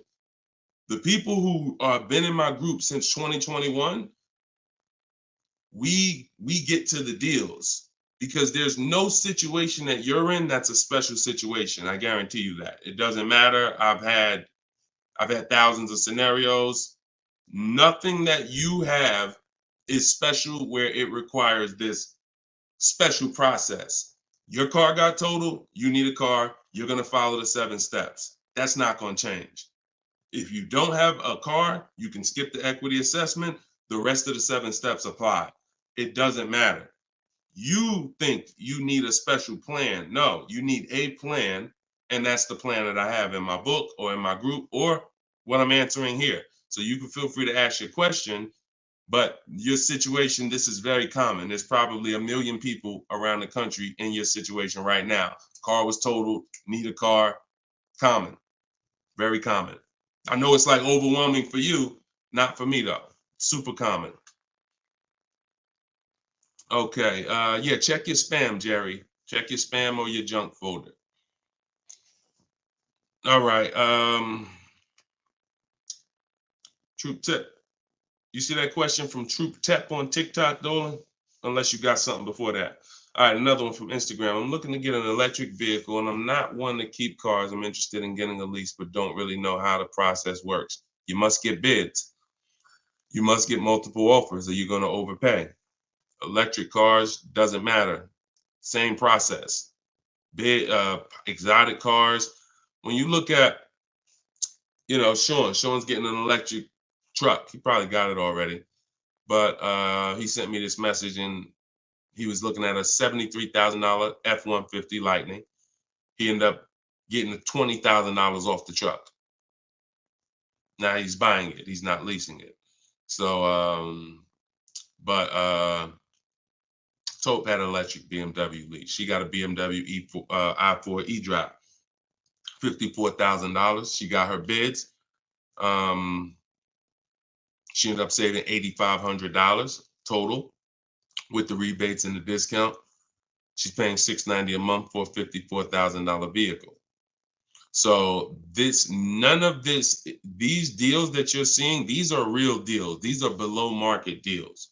These are not going to be had going into dealers and negotiating because one, you're never going to get that deal from an 80% dealer. It's not going to happen. An 80% dealer will never discount the car enough for you to get the best price. So you don't know. Unfortunately, there's no sign that's on, hey, we're an 80% dealer. Don't come here. There's no sign. The only way that you know is by getting multiple offers. Now, you could do it manually. You can call around, talk to some sales managers, and try to get at least 5 offers. We do it online. We do it with scripts and templates, and that's what's in my book. So if you just jumped on, my new book is called Cars from Home, 7 Steps to Saving Time, Money, and Avoiding Dealerships. It has all my templates in there, all my scripts. It's normally $97. But while we're on, for the next 30 minutes, you can get it for $24 if you get to my link in my bio before the 30-minute countdown is up. Once the 30 minutes is up, it does go back up to $97, which is still a great price because everything in that book is going to save you thousands and thousands of dollars.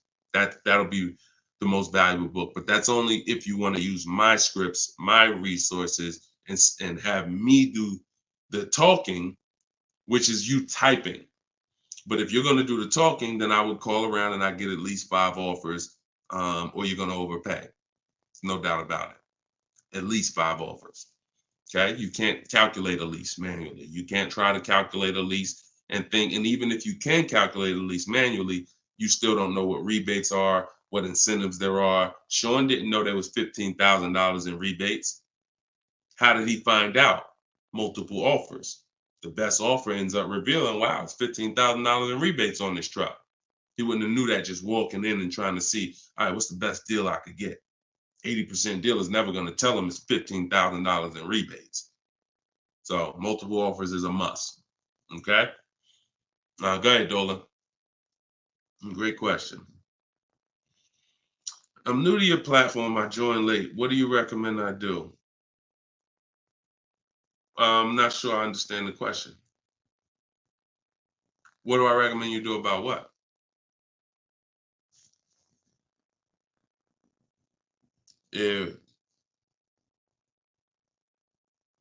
Yeah, Troop Tap. Send a follow-up question to that because I don't really know what you mean by that. What are you're new to my platform? Are you talking about this show? Just be a little bit more specific with your question. Let's see if we can get you an answer. Swagger at Instagram says, I have an S550, still owe 40 grand. I plan on paying it off by summer 2025. Should I trade it for an S63? Run a race and start another race. The whole nother race. So you buy a whole car, spend years to pay it off, throw tens of thousands of dollars at it, pay it off, and then go trade it again and do the same thing over and over again. Next time with a higher price car that you will throw more money at. This is the problem. You don't understand leasing. That's the problem. See, there's no way to make that make sense. You still owe 40 grand on the S550. You're trading in your cars while they're still losing value every year dramatically. This is what we call the depreciation curve. If you've been on the show, you've seen it before. If this is your first time, this is how you understand what's going on with your car. This is the unseen expense. So when you buy that S-Class, it's losing thousands of dollars every couple months. And then you're see, there's three kinds of people. People who get great lease deals. Well, I'm not going to say that. People who lease, people who buy and keep long term, and they keep long term so that they can avoid the depreciation. And then there's people who are stuck in this middle right here. This is 2 years, 3 years, 4 years, 5 years, 6 years, all right here, when your car is losing the most money. So what you do is, see, it has nothing to do with how you paid for it. You can pay cash, doesn't matter. When you take a loan, now you're financing this depreciation and you're losing more. But when you say, all right, I bought this S-Class, now for the next 6 years, it's going to lose tens of thousands of dollars, and then I'm going to turn around and I'm going to trade it. You never get to a point like where you can win for the purchase. See, some of you've been taught paying off the car is the win. No, it's not. Paying off the car is not the win, because if the car is still losing value like this, if this is the way it's still depreciating and you get rid of it anytime while it's like this, you lost. You lost. The key is to keep the car so where the depreciation starts to look like this. So now, if you were here and you had a 10-year-old S-Class or an 11-year-old S-Class, maybe it's worth 10 grand. And maybe a year from now, it's worth 9,500. It's not losing that much value anymore. You outlived the depreciation. That's when you win. That's the purpose of the purchase. There's nothing else important about purchasing because it's expensive. There's nothing else important about purchasing. No other benefits, in my opinion, about purchasing other than I can get to the point where I get here. I can pay off the car. What does that matter? It's still depreciating. I'm losing thousands. Now I'm gonna go trade it in, and I'm not gonna get anything for it because I'm replacing the car in its deepest depreciation phase. And I just haven't learned about leasing. I was taught not to lease. So that money you're tying up, when we were in Mercedes, a great deal on an S-Class. A great deal on an S-Class would probably be, they did them a couple times a year, probably could get one for about 13 and change. That was like a great deal, right? So 13 and change, you're talking, dividing that into the MSRP, which was about 110, you're talking, okay, 1.2, 1.25, 1.3% lease on an S-Class, great deal. Now, y'all know I always teach the steal is under 1%. You're really not going to ever see an S-Class lease under 1% unless they just really want to get rid of them, but that's really never going to happen. 1.2, 1.3, 1.5 is the max. You're paying too much for a car you're leasing. But I want to give you a scenario. At $1,500, you're still under what you're paying for your car. See, because if I walked in and I wanted to lease a brand new S-Class, if I lease it and I'm paying $1,400 a month, then I'm driving a $115,000 vehicle, right? Now, if I decide I'm gonna buy that same $110,000, $115,000 vehicle, every $1,000 is about how much per month, everybody, if you know. Some of you seen the video, some of you talk. Every $5,000 that you're going to borrow on a loan is about how much per month? $100. Exactly. So when you look at a $120,000 vehicle, 115, that's a payment of $2,300 a month. No money down. See, we don't talk money down because money down confuses you. In a lot of cases, it confuses you. When you look at the deal with no money into it, no money, now you can start to see how much money you've kind of been missing. Evaluate the deal with no money. Then you choose to put money down if you want, but you evaluate it with no money. So now you got a brand new S-Class, great deal on a lease, $1,400 a month. You gotta buy that to purchase the same exact S-Class, $2,300 a month. And then you get people who might be like you, who say, you know what? I ain't gonna get a new one. You haven't learned about leasing yet. You say, I ain't gonna get a new one. I'm gonna get a pre-owned one. I'm gonna get a pre-owned one. And you look to get, instead of paying $115 for a brand new one, you look to get it for somewhere probably around $70. You look to get it for somewhere around $70. Every $5,000 is $100 a month. What's $70,000 cost on a payment, y'all? Every 5,000. So you're talking 50 grand, another 20, that's 400, that's 1,400 a month. That's 1,400 a month. So put these numbers together. Great deal on a brand new S-Class. 1,400 a month, leasing it. Great deal on a brand new S-Class, buying it. 2,400 a month, no money going into these deals. Great deal on a used S-Class, 70 grand, 1,400 a month for 5 years. Now, here's where we jack it up. Oh, well, I'll just put some money down. I'll put like 15 grand down. I'm going to take a 6-year loan, God forbid, 7-year loan, stretch the payment out, try to get that payment around $1,000 a month. You don't realize you can't change the numbers by putting more money into it. That doesn't change the actual overall. If 15 grand comes out of your pocket up front, that doesn't change the fact that of the numbers. That's why I break down the scenarios with no money down going into them. So what I would say, if you need to decide if you're going to keep the S-Classes long term, then you should be buying them. If you're going to keep them 8+ years, then you should be buying them.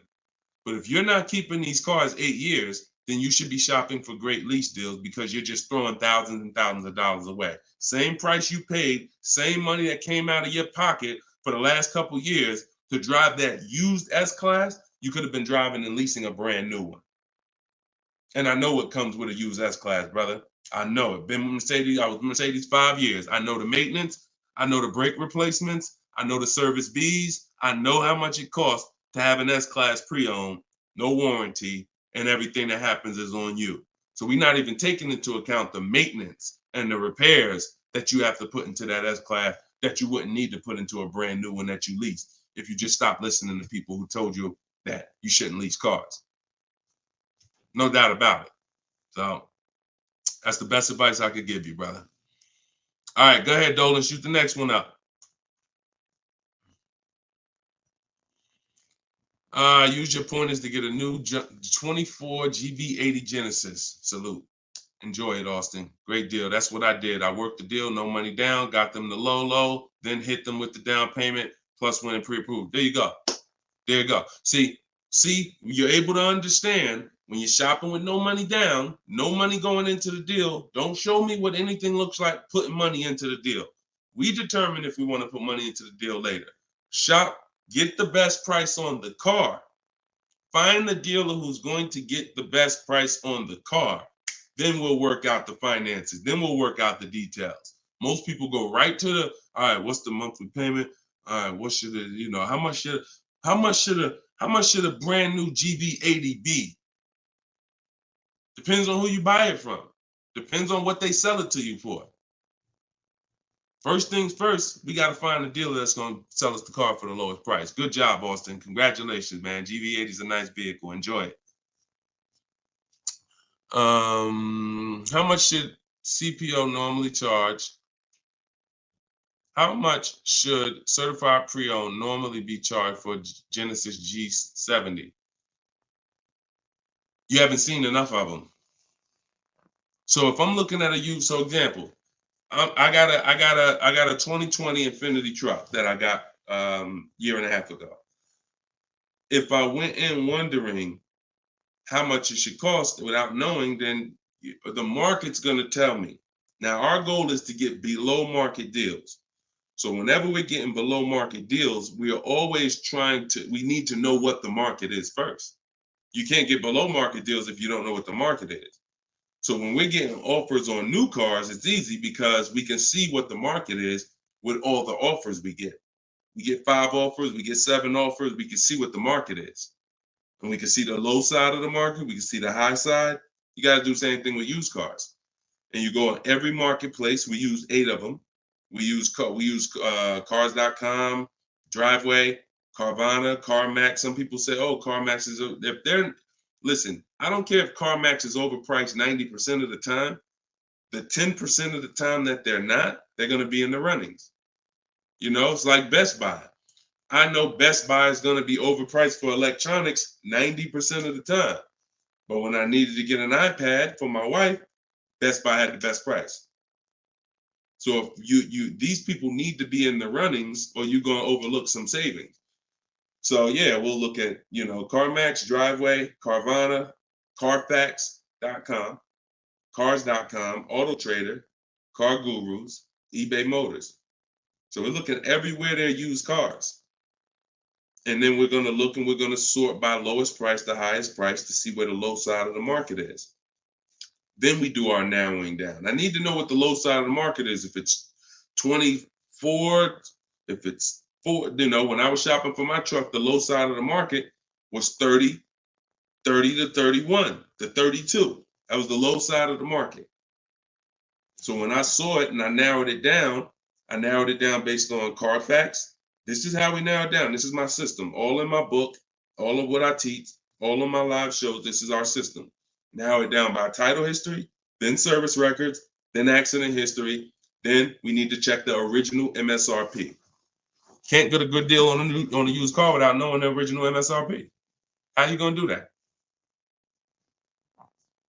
Who's bought a used car in their life? Type the letter U. If you bought a used car in your life, type the letter U in the comments. Anybody who's bought a used car, type the letter U.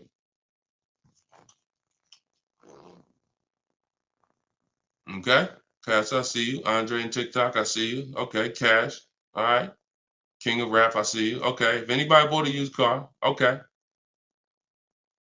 How you get a good deal without knowing what the car was originally? I gotta tell you, I'm the bad news first person. I can lead you to the good news. I gotta tell you the bad news first, though. Think about that. How am I buying something used knowing how much I'm saving without knowing the original price of the item? 2 reasons. 1, I need to know the original price to know what real discount I'm getting. 2, I need to know what's in the car. So when I narrowed it down to I had 4 Infinities that I had narrowed it down to. They were all white. They were all asking between like 31 and 32. Similar price range. This is where we get in trouble at. I pulled the original window stickers of the cars. I see that one of them brand new was 46. One of them was 48. One of them was 52. And the one I got was 54.5. Brand new. So I'm able to see the discount percentage. In my book, I call this the true value percentage.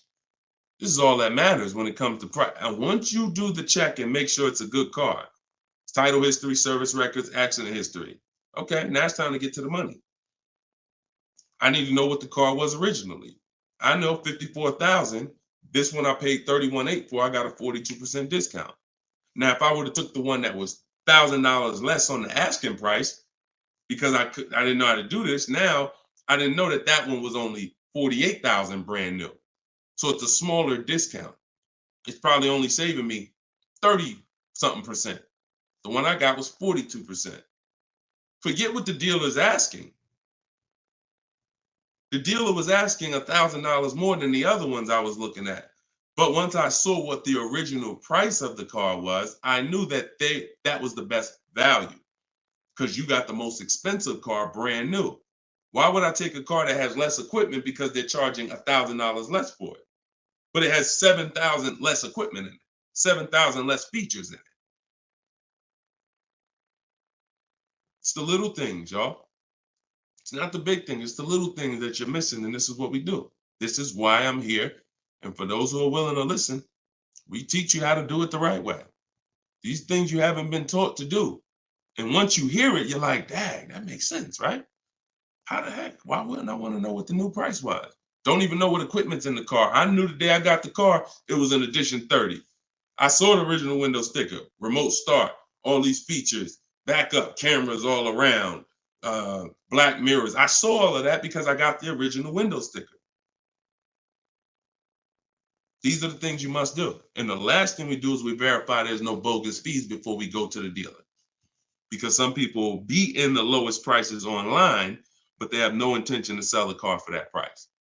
They want you, they're depending on you to come in because they know other people will, untrained, no strategy, walk right in. Hey, I saw the price online. Okay, yeah, sit down, sir. Let me do these numbers for you. Price goes up by $5,000. No intention. So you wasted your time. I'm listen, God bless you. Yo, Deshone, I'll just walk away. I'd rather not walk away. I'd rather you not have to walk away. And when you truly learn the science and the right strategies of shopping online, like I'm teaching you, you won't be walking away because all you lose when you walk away. Still need a car, don't you? Somebody else just gonna buy that car. It's not like you like, oh, I'm gonna put a sign out. Nobody buy this car. They wasted my time. That car gonna sell. So it's best to learn, how can I make sure I never put a dealer in a position to waste my time? Because while you were at that dealer that was overpriced, the best price car was selling. Because the best price cars don't wait online. They 24, 48 hours, they're gone. So while you wasting your time with the fake dealers, the best ones are the cars gone. That was really the good deal. Okay, so you do all of this from home before you go. By the time you go to a dealer to see a used car, you should already know if that car drives the way I want it to drive, the deal is done. This is the best price online. And when I get there, I usually ask for $500 to maybe $1,000 off when I get there. Never over the phone. You have no leverage. Why would I call a dealer that I know, I've done my research, you got the best price car in the market, and call them and say, hey, could you take off another $1,000? No, there's no leverage there. You make sure there's no bogus fees. Then we go. We're there. We test drive. I like the car. Could you do another 500, 1,000? If they say no, you know they're honest. Hey, I don't have a room. Oh, hey, I just put the car online 2 days ago. Like, I haven't even given it a chance yet. I understand. I'll take it. See, you got to know when a deal is in front of you. And that's the problem. You don't have enough information to know when a deal is in front of you. So you're going to hesitate. And you're going to walk away from a deal because you think, oh, nah, dude don't want a deal, man. I asked him to take off $2,000. You can't take off $2,000. You didn't do your research. Because dealers use a tool called vAuto. They know where their car is priced in the market. vAuto tells them where every similar car is priced at online. So if they're the top 3 prices online, they run their business a different way. They want to sell cars fast. You can't go in thinking you're negotiating with someone who marks their cars up by thousands, who's number 15 on the price list. You walk into the best price deal online and think, yo, I'm asking for $2,000, $3,000 off. Let's go. You don't want to negotiate? No, you got it. And when you do your research, you know where the best price is. And that's what I want you doing. I want you walking in, if you're shopping for a used car, knowing this is the best price car in the market. I verified there's no bogus fees. I'm going to drive it, and then I'll ask for a little money off when I get there. And regardless of the answer, I know I won. They split it with me, I won. They can't do anything more because they're the lowest already, I won. If they accept the offer because they're just like, listen, you drove down, man, let's go, let's get it over with, I won. Either way, I win. That's the name of the game. Thanks, Austin. I appreciate you, man. Go ahead, Dolan. Next question. Okay. Casa Day, can y'all keep, if y'all gonna spend some time with us on TikTok, can y'all tap the screen and just run the likes up for us so we can get TikTok, so we can make sure TikTok knows we're doing something big over here. They can send some more people over. Appreciate y'all. Yep. Thank y'all. I see them running up. Thank y'all. Every couple minutes, y'all just tap the screen. It just helps the broadcast. We appreciate you. This is from Facebook. Casa de Cel. Hi, I'm paying off a Land Rover. Blue Book says its trade-in is $40,000. That's garbage. So throw that out the window. Blue Book is trash. Blue Book is a marketing website. They don't buy cars. And so what you want to do is you want to get a real number, which is an offer. Your car is not worth what an algorithm says it's worth. Your car is worth what someone's willing to pay you for it today. So you want to go, this is part of our process. We call it equity assessment. There's 7 steps in my book. Once you decide leasing versus buying, that's step 1. Most important question is, am I going to lease or buy? Because you can't get a good deal on a purchase if you should have leased. No way. If you were supposed to lease because you don't keep your cars 8 years, but you bought, you have a horrible deal. You're going to lose tens of, it depends on the price of the car, you'll lose over 10,000 on a higher price car. You probably lose 4, 5, 6 grand on a lower price car, at least 4 grand, 5 grand. So that's step 1. Now, once you decide that, we move to step 2, which is the equity assessment. Equity assessment is any vehicle we have, we need to assess if there is equity in it or what the equity is. And it's based on offers. So when you go to Kelly's Blue Book instant cash offer, not KBB, not Blue Book, instant cash offer, Kelly's Blue Book, you're going to see that Kelly's Blue Book led you astray. In most cases, telling you your car is worth $48,000. Because this is when we begin to expose that Kelly's Blue Book was a marketing website and they would tell you anything. Kelly's Blue Book is owned by autotrader.com. What they began to do maybe 7 years ago is they begin to buy cars. So they didn't just give you there was a little button on here that says, we'll make you a cash offer. And I would do this with people in the dealership when I was there. They would come in and say, hey, Blue Book said my truck is worth $48,000. I said, oh, really? Well, and I explained to them that Kelly's Blue Book is an algorithm site, but they do have this feature where you can click a button and you go through a nice 5-minute appraisal and they'll make you an offer themselves. So now let's go through this and let's find out what they're going to offer you. And you go through the 5-minute appraisal and they make you a cash offer, and it's usually $2,000 to $3,000 less than what they told you your car was worth. So they'll send you into a dealer fighting for a number that's not real, and you're looking unresearched, unaware, walking out saying, oh, well, I know my car is worth 48. So that's why we don't use them. And again, the offer you're going to get is from them. So it's not even like, well, oh, we don't use Kelly's Blue Book. And then, no, we use Kelly's Blue Book, the instant cash offer tool. And you're going to use that. You're going to use CarMax. You're going to use Carvana. You're going to use Driveway. You're going to use AutoNation, Sell My Car. And you're going to use Car Guru, Sell My Car. And this will take you about 20 to 25 minutes. You're going to get 6 offers because everything we do is a bid. And then you'll know what your car is really worth. That's the first thing. Before you think about what you're going to replace the car with, let's get the real most money for your car. Equity assessment. So do that first. Okay? Yeah, Kelly's Blue Book is trash, but not the instant cash offer tool. But yeah, we would be sitting there and the person will have their printout, like a number like that, 48,000. And then we go right through it and they're like, oh, wait, now they only offer me 45. Yeah, right? So if the people who told you your car is worth 48 is only offering you 45 for it, what does that tell you? Oh, go back to that site that they offered you 48. You see all those banners, see all those marketing banners and ads? Yeah, that's why they need millions of people to come there to have that make sense for them. All right, go ahead, Dolan. Next one. Right. This one's TikTok. Can I get advice on walking in a dealership with a check in hand strategy? Uh, don't walk in with a check in hand. 80% of deals are overpriced, Andre. You can walk in with a check in your hand. If you get somebody who's really good, they're going to take the check. And that's the mission. Get that check out of your hand into our bank account. And if you're dealing with an 80% dealer, you lost. See, again, I'm giving you boundaries so that you can understand. If you break the boundaries, if you choose to go over the boundaries, that's fine. But I've been doing this for a very long time, and everybody that knows me, everyone that's close to me, be it here in New Jersey or be it in my group, they know that I'm the person who helps you save the money on cars. I would put my money against anybody that I'll get a better deal than you. Now, if you're shopping, I wouldn't put my money against any of my people who learn from me. Anybody that learns from me, I wouldn't bet that I could get a better deal than them. If we got the same time frame, we're gonna get about the same deal.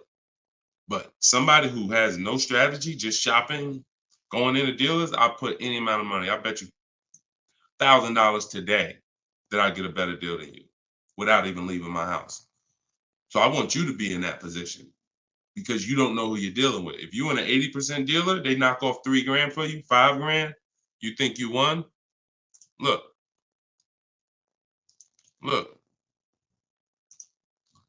Kimberly. A little while ago, she got a Maserati. Posted this in the group. It was a $91,000 Maserati. She ended up leasing it for $944, but I want to show you the money breakdown. Before she accepted that offer, she had an offer of 20 grand off right here. So she had an offer on an 86. So pay attention to this. $86,000 vehicle, they were taking 20 grand off for her. 20,700 to be exact. She ended up going and getting a $91,000 vehicle for $944 a month. So even a better deal. So she ended up saving more than 20 grand, more than 21 grand. Why is this so important? Because if she would have went in and got excited, she'd have walked into a dealer, walked in, and somebody would have said, all right, listen, I know you're serious. Today only, I'll knock 10 grand off for you. 10 grand. She probably never heard that in her life. $10,000, you're going to take off the price of the car. Yeah, I knocked 10 grand off. All right. Somebody who's not educated, someone who's not researched, rather, someone with no strategy. Let's go. Let's sign that. And telling our friends, you know, they took 10,000 off from me. Until we get 5 to 7 offers, we don't know what the best number is. She wouldn't have saved over 21,000 on her brand new Maserati. So when we talk about this money is not hundreds. This money is thousands. Some of you, if you're buying luxury cars, tens of thousands, 5-figure deals that you are going to just leave on the table. Going in, that's some 1990 joint. Oh, walk in, check in hand. Yo, I got a check. Who wants to sell me a car? 1990. You're doing the same things that someone in 1990 did. Let that sink in. So what do? You stay home, you get offers from home. Now, all of you who are like, Deshone, I want to do it your way. I don't want to have to figure this out. Give me the roadmap. That's my new digital book, Cars from Home, 7 Steps to Saving Time, Money, and Avoiding Dealerships. All my scripts are in there. My strategies for leases, my strategies for purchases, my strategies for used cars, the bank bidding war, where we make banks and credit unions bid for our loan. We guarantee all the money that we want to guarantee that there was not a dime that we could have saved when we make our car deal. And the only way that's going to happen is through bids. When I sell my car, not trade it, I get bids. When I buy my car, I get bids. When I get my loan, I get bids. You walk in with that check, man, that check won't be in your hand very long. So everybody can get the book for 75% off. It's normally $97. But in my TikTok bio, Click the link in my TikTok bio. You won't leave the broadcast, so you could actually come and catch the last couple minutes of the broadcast. But go there as long as you get there before the timer. It's 30 minutes. Once the timer hits 0, it's back up to $97. And if you're on Facebook or if you're on YouTube, we got a link in the comments section for you. If you're watching us on a television, then you can use your camera and you can scan the QR code and it'll take you there. Get your book for 75% off, and you'll have these strategies for the rest of your life. And I also update that book. Some people say, man, is the book available in print? There's too many things that change. I change scripts. I change templates I use, websites change, Vroom went out of business. I need a digital book. I can update the master file so that way you open this book a year from now and it's updated. So you'll see some of you got it 2 months ago and you open it today and you're like, wait, I see something a little different. Yeah, because I update the book regularly. So get your copy before. And even if it goes back up to $97 and you missed the welcome offer, what are you going to save? What do you really think? How much money do you think you're going to save using my stuff? That's what you should be holding me accountable to. I'm going to get Deshone's book, and I want to save the same amount of money Deshone would have saved on this deal. And when you see these people, Bonita, when you see Kimberly, when you see Sean, when you see Eddie, all these people I share throughout the shows, they're getting the same deals that I would have gotten. But they were just like you. They weren't in the car business 14 years. Frina, she just got this Jeep a little while ago. Look, 2024 Jeep Grand Cherokee. Look, $65,000 MSRP, $579 a month, 0.88% lease deal. I use all the scripts, contacted the dealer, I followed the program, used the scripts, contacted the dealer, sealed the deal. We're in a different world. So you're either going to come over to our world or you're going to stay in your world. And your world is painful and expensive. Painful and expensive. Spending hours in dealerships, multiple visits, going back twice, 3 times. Painful. Every car deal I make is from right here where you see me at. I'm right here. Go ahead, Dolan. Shoot the next one up. Austin, I see you. God bless you and everyone online. I have to get back to work. Thanks for checking in, man. Always. Enjoy the new car, too. Because my payment is due in 15 days. Enjoy, man. God bless you. Swagger from Instagram says, it's smart to buy the vehicle after leasing it for 3 years. No. It's a horrible idea. You've already had the vehicle for 3 years. You're buying a used car now. So leasing and purchasing is an entirely different philosophy. When we lease, we're getting great lease deals.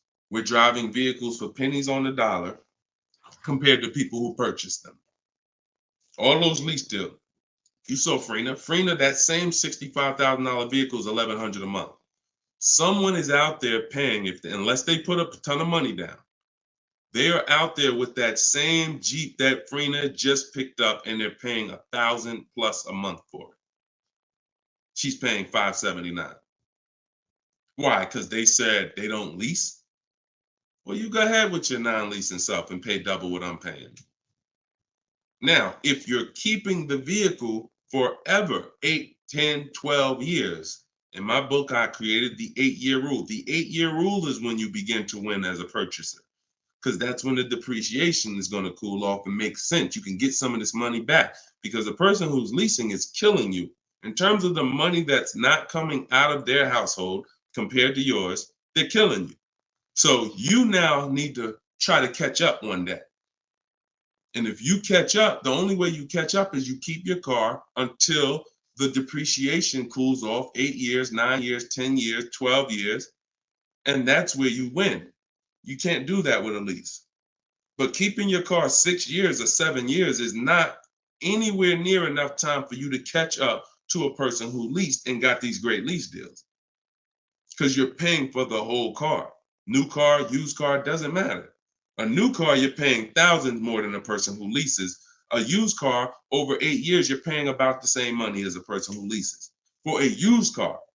So by the time you go and replace that car, if you kept it 8 years, your car's already 11, 12 years old, 13 years old. Person been leasing, been driving brand new cars. So there's no comparison. It's great lease deals are here, long-term purchases are here, and everyone stuck in the middle is just losing thousands and thousands of dollars. I'm sorry to tell you, but if I don't tell you, no one's going to tell you. You buying cars, trading them in 4, 5, 6, 7 years, when they're still depreciating heavily, you're losing compared to people who purchase and keep long-term and people who get great lease deals. You're losing thousands. If you buy your lease, now you're switching and saying, okay, why do I want to buy a used car now? Because that's all buying a lease is. Let's take let's take the aspect out of it that complicates it. When you are buying your lease, you're buying a used car. That is it. Except you don't have to go search for it. It's right there in your driveway already, and that's the only difference. So what makes you say I'm going to stop leasing to buy a used car? You'd have to be saying I'm ready to keep something long term, 8, 10, 12 years. So if you're ready to keep something long term, then buy it. Because you're going to need to be committed to keeping it long term because you've already been driving it for 3 years. You've already been driving it for 3 years. So where are we actually going? You're going to look up in 3 years, 3 more years, and you're going to say, Dad, I had this thing 6 years now. Now, if you're like most people who buy their leases out, you're going to take a 6-year loan. Because in order to get a comparable payment to what you were paying for your lease, you're going to need a 6-year loan. So now you're going to look up that, just so you know, 6-year loan plus the 3 years you leased it, that's 9 years. Same car. Same car. So you're paying on the same car for 9 years. And then you look up in 3 more years and you're like, man, you know what? I'm ready to get out of this. Still got 3 years of payments left. Only scenario where you can pay on a car for 6 years, turn around and still have 3 years of payments left is when you bought your lease. Makes 0 sense. Makes no sense. Unless you're keeping forever. That's a different story. You want to keep it till the wheels fall off, then buy the lease. It's the only way it's going to make sense because you're paying so long on a car, the same car, you better be keeping it long enough to have it make sense. And that's not 5 more years. Your loan ain't even paid off in 5 more years. Buying your lease is a horrible idea for most people. Horrible, horrible, horrible idea. And it's just because what you don't want to shop. You don't want to shop. You don't want to get in the market. Old strategies, you're scared. New way, sitting at home, get bids, let the deals come to you. Because that's what I see. I saw tons of people buy their leases for the last 3 years because they were just scared to shop. Oh, it's not now here. I don't want to. We've been making deals since the pandemic. Deals been out here for people who shop and know how to get deals. So unless you're changing your whole philosophy, I'm stressing to you how bad buying your lease is. All right. This one's Instagram. If I'm searching for a car, but I want a specific trim, should I search the entire market for only that car and the trim level I'm looking for? If I want a specific trim, that's the reason why I use the 25 to 5. 25 to 5 strategy in my book is what we do for new cars and leases. Because when you walk into 2 dealers, it's another reason about not shopping this limited way anymore. If you're shopping from 2 dealers, all you have is what they have. If 2 dealers don't have the trim, you ain't got nothing. When we reach out, we're connected with 25 dealers online. So if that car is out there, I'm giving 25 dealers. I'm shopping out of 25 dealers inventory. So if no one has it out of 25 or only 1 or 2 have it, now I know that car is just super rare. Or maybe it's about to sell out. Maybe it's like that happens sometimes where like the 2024s are all gone, but the 2025 haven't come in yet. There's only a few 2024s left. But yeah, I mean, we shop wide. We shop wide. Several people who are learning from me and you're getting deals, they drove. A lot of those people that I showed you throughout the show, they drove 45 minutes, an hour and a half to get to the vehicle when they're picking it up. Look at Sean. Sean specifically, and this is how important, I'm going to let someone else tell you why shopping this way is the best. Because he said, look, he saved, I said you're saving over 20 grand with the discount and the rebate. But the only way to know is this the best deal is to compare to the other offers. Because again, I don't know if you could look, I sold a Maybach back in 2015. It had a $20,000 rebate on it. So I don't know if the rebates is 15. What if they got a $20,000 rebate on that? Now that was a $240,000, $260,000 vehicle, but still, you just never know. So I said, if you're going to compare it, you're going to compare offers. He said, yes, I got about 15 quotes. He said, I couldn't find anything under MSRP. He ended up expanding his search to 150 miles to find this deal. So he's driving probably 100 miles somewhere. I doubt it's all the way 150 miles, but maybe he's driving 100, 120 miles. But look what he's saving, 20 grand. So we don't do local because you only buy your car once every couple of years. So you buy your car from who makes you the best offer. You service your car from where it's the most convenient. Yeah, we drive to get our deals because most of the time the dealers that are near you, they feel like they own you anyway. So when they see the zip code, they think, oh no, we don't have to make, this person's local. This person's 20 miles away. No, we're not gonna do nothing crazy. But when those people who are 100 miles away from us see us pop up on their computer, and they're like, oh wait, we could take a deal from our competition. All right, let's do this. Sometimes they'll beat the deal that your own local dealer won't get. Your local dealers are charging you the most money. Local dealers are hands down most of the time charging you the most money. Everybody close to you, because they just like you close. You ain't gonna shop. The statistics show you shop 2 dealers before you make a deal. That's what the statistics show. Look, right here. Let me show you something. When I tell you, look, no offense, I wouldn't be trying to help you if I could, but I gotta keep it real to you. This is all stuff we know about you. Look, how many dealers does the average person visit before buying? 39% future car buyers plan to visit at least 3. They won't, because the actual statistics show 4.2 websites a person visits, and then it's 2. It's actually 2. Hold on. Let's see where it's at. Only 1 in 3 potential. The answer's 2. I ain't got to tell y'all. People say, oh, I plan to visit 4 dealers. You ain't visiting no 4 dealers. You're going to get tired. Time you get to the 3rd one, you're going to be like, okay, this is getting old fast. I think we could get it over with. 2 is the answer. So if the industry knows that you visit 2 dealers before you make a deal, why would I give you a great price? So when you're using what I'm telling you to use and you're sitting at home and you're talking to 25 dealers, you have 25 dealers in your inbox.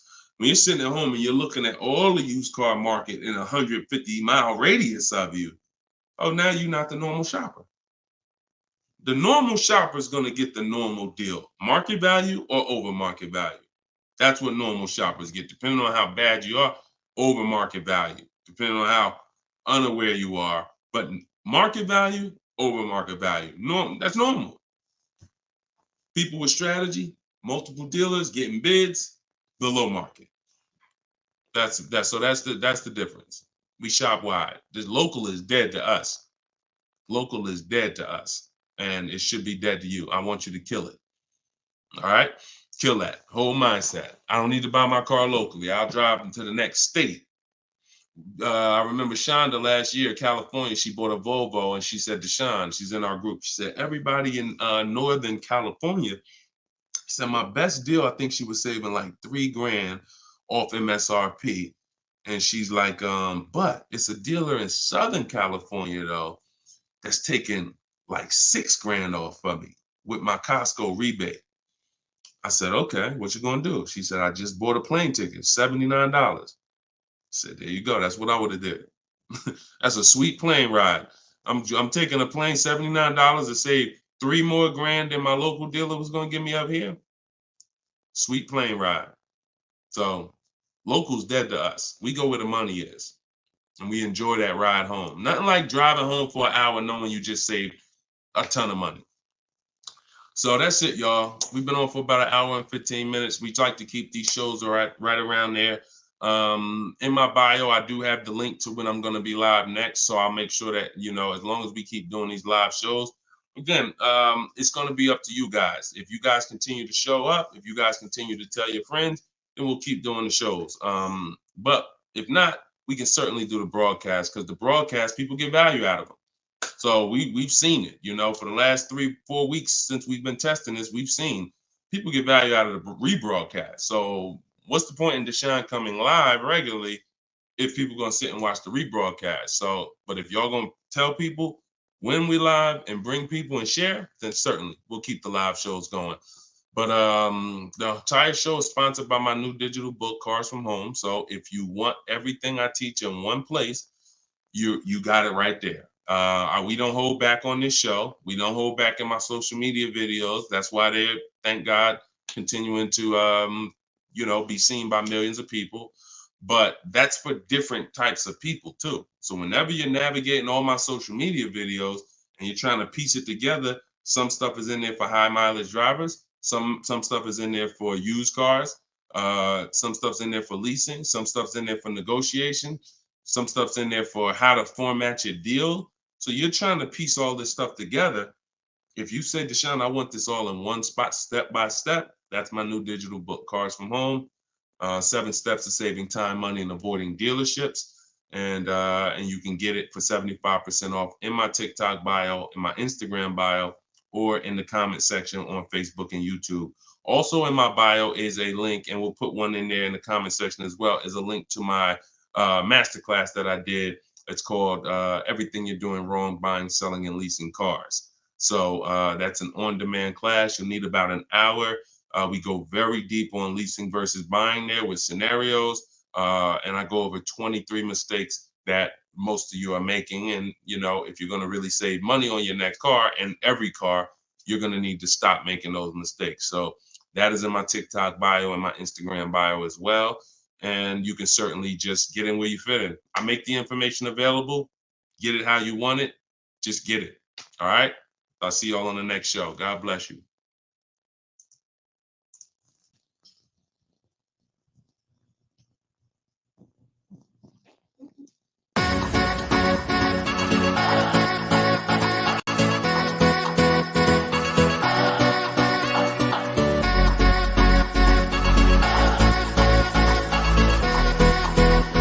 The worst possible thing you could say when you walk into a car dealership. I spent 5 years with Mercedes-Benz, 5 with General Motors, and the worst thing a person could say when they walk in is, if you could just get me to this payment, we got a deal. So your loan's probably still like 19, which means you got to pay to get out. You're upside down. It's called negative equity.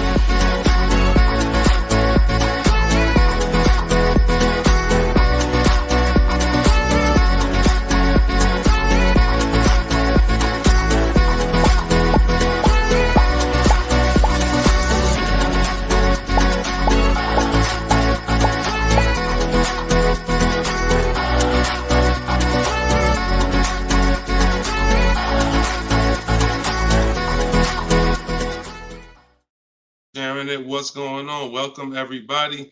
This is episode 9 of Car Shopping Questions and Answers. I'm your host, Deshone, publicly known as Deshone the Auto Advisor. We're live now on 4 platforms: TikTok, YouTube, Instagram, and Facebook. And this is our live show. It is Tuesday at noon. We do these shows throughout the week to make sure when you are ready to get car shopping information that no one else is going to give you, you know where to come for it. So you guys can start typing your questions while I take care of the housekeeping. We have Dolan in the background who'll be bringing your questions in. Shout out to the people running the likes up on TikTok. Appreciate y'all tapping the screen. I'm the author of the new digital book, Cars from Home, 7 Steps to Saving Time, Money, and Avoiding Dealerships. And I feel it's only right to start this show with 2 reports I got, which were great. I had somebody write us and talk about the deal they got on this 2024 Mazda CX-90. MSRP was $44,820. They got a $6,500 discount from home. Shout out to you, Tiffany. I appreciate it. This is what we do. And when we think, when we launched this live show a few weeks ago, my plan was to, my prayer rather was that people would take the book, use the book, write me your success stories so we can feature you here and feature your deals. These are below market deals. These are not advertised deals. And she got this by handling the process from home, getting multiple offers like we teach. We also had Barrett write his review on Goodreads. So we were 4.94, almost 5 stars. Book is outstanding, a must-have for anyone seeking to buy, lease, or even sell a car. It's presented in a very professional, easy-to-follow, step-by-step manner that covers every situation from buying, leasing, cash, credit, good, bad.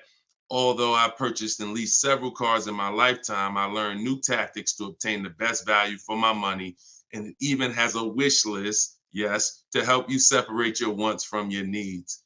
Come on, Barrett. Appreciate you so much. Everybody who wants to get your copy of Cars from Home, it's normally $97, but for the next 30 minutes, you can go to my TikTok bio or my Instagram bio, or we have a comment pinned for you guys on Facebook and YouTube, and you can get your book for 75% off. So you won't pay the normal $97. You'll pay $24. But once that timer hits 0, your price is $97, which is still a great price. So now that the housekeeping is done, we can start with the questions. And if you got the first one, Dolan, feel free to bring it in while I put the banner up for those who want to get their book. Okay, is it better to shop online or in person? Well, you have no leverage in person. In person, you're competing with a person who negotiates every day, 2-3 times a day throughout the week. You're no match. I don't care how good you think you are. The best trained professional is just going to be better than you.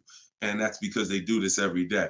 Now, the second reason it makes no sense for you is because from a leverage position, you can't put them against their competition. You don't know where the real bottom is. And so you're going to overpay. And even if you get a good deal, who's done this? Be honest. You leave the dealership and you're like, you think we did okay? You think we could have got a little bit more? Think we could have got a little bit more off? That's called buyer's remorse. That's the seeds of buyer's remorse. Anytime you wonder if you could have got more money off, that's buyer's remorse. So we never wonder, and the way you don't wonder is by shopping online, getting multiple offers from multiple dealers, letting people compete for your business, and then choosing the best one. And if you really think about this, this is how you shop for everything in life. This is how you shop in the grocery store. When we go into the grocery store, we're not looking to try to not overpay for the spaghetti sauce, right? We're not looking at hoping that we don't overpay for the grapes today, or let's use for the potato chips we're going to buy, because we already know there's so many options and there's so many people that are competing against each other to sell us something. And that is how you guarantee your best deal, when you have multiple people competing. So when you are leasing a car or buying a car, you need to get at least 5 bids. When you are buying a used car, you need to be shopping wide. You need to be shopping within 75, 100 miles of you. And that's a minimum. And then you need to be looking at all the websites that have used cars, so that by the time you make your decision, you've seen so many options, so many offers, that you have 100% peace of mind. Now, that's just when it comes to buying the car. When it comes to replacing your car, because some of you know there's a word we don't use, it's a T word. It's 2 words we don't use. One is trade, one is down payment. Because we sell our cars, we don't trade. You never get the most money for something trading it. I don't care what you have. You got a baseball card, you trade that baseball card for something, you're not getting the most money for the baseball card. How do you get the most money for the baseball card? Put it on the market. Put it on the open market and let the buyers come to you and see what the best offer is. Never going to be from a trade. Now, the only time we do have to trade is if you're in a negative equity situation. If you're in a negative equity situation, then, and you have too much negative equity, you're going to need to do a trade if you can't pay the difference. But other than that, you know, these are the things that these are the things I want you to etch into your mind. We don't trade, we sell, get bids. We get, when we get our loans, we get bids. And when we buy our cars, we get bids. That's how we guarantee that we get the below market prices that other people aren't getting. Okay? Go ahead, Dolan. If you got the next question, shoot it up. Okay, this one's from Instagram. What fees are included when you buy a car from out of state? I mean, if you're buying a car out of state, standard fees are, if you are purchasing a car, purchasing, not leasing, standard fees are tax, documentation, DMV. Tax, documentation, DMV. I've worked for a handful of dealers in my life. I've never once had fees that were outside of those fees. Never once. Shout out to y'all running the likes up. Could y'all keep running the likes up on TikTok? And shout out to the sharers. You know we appreciate you. Thank you for sending your friends. Thank you. Listen, you should at least be tagging your best friend. Whoever your best friend is, and hopefully we all have at least one. That's the person you should be tagging. They'll thank you. No one's gonna get mad at you for sharing my stuff with them. I guarantee you that. But shout out to the sharers. I appreciate y'all. So when you are, so that's an indicator. Any dealership that is making up these fees that have run rampant over the last 4 or 5 years, prep fees, marketing fees, internet fees, low jacks, we call that padding the deal. You know, you're just packing on stuff, and what you're doing is you're leaving yourself room to negotiate. We don't like to buy from those dealers because those are 80% dealers. I saw somebody ask yesterday on the show, what's an 80% dealer? We didn't get a chance to get to that question. 80% of dealers will overcharge you. It's a competition. So what you're trying to do is find the dealers who are the best prices. And the 20% are the great people. They're the honest ones. They're the ones who are not afraid to compete. These are the people we want to buy cars from. And so once you find the honest dealer, but you can't walk in to find them. You have to sort for them. Because if me and you are standing next to each other on the street and there's 10 dealers in front of us, and they say to us, 8 of these dealers are overpriced. 2 of them are the best price, but there's no label on them. What's the odds that we're going to walk into the 2 that are the best price? Not really that good, right? But if we're at home and we're talking to all 10 of those dealers at once, we're going to reveal who the 20% is. So that is our goal. Our goal is to always find and buy from the 20% dealers, and we let them come to us through online bidding, through online shopping, never through walking in and dealing. Because if you're dealing, as I said, with a dealer who has padded that deal so much, you go look at that deal and there's $4,000, $5,000, $6,000 in made up fees to pad the deal. There's no amount of discount you can get where you're going to get a below market deal. They've just set it up that way. I could take off $5,000 for you, make you think you won, you're still not below market. So that's the psychological things you have to understand. And that's why we shop from home. All right, shoot the next one up, Dolan. Great question. All right, good question. I see Instagram coming through with some great questions today. Keep typing your questions. TikTok, if my lease is expiring, can I go finance a new car? Is there equity in my lease? Well, the first thing you need to do if you decide, well, first of all, you got a little switched up there. It sounds like you're trying to go from a lease to a finance. That's not usually normal. What's normal is you go from a finance to a lease.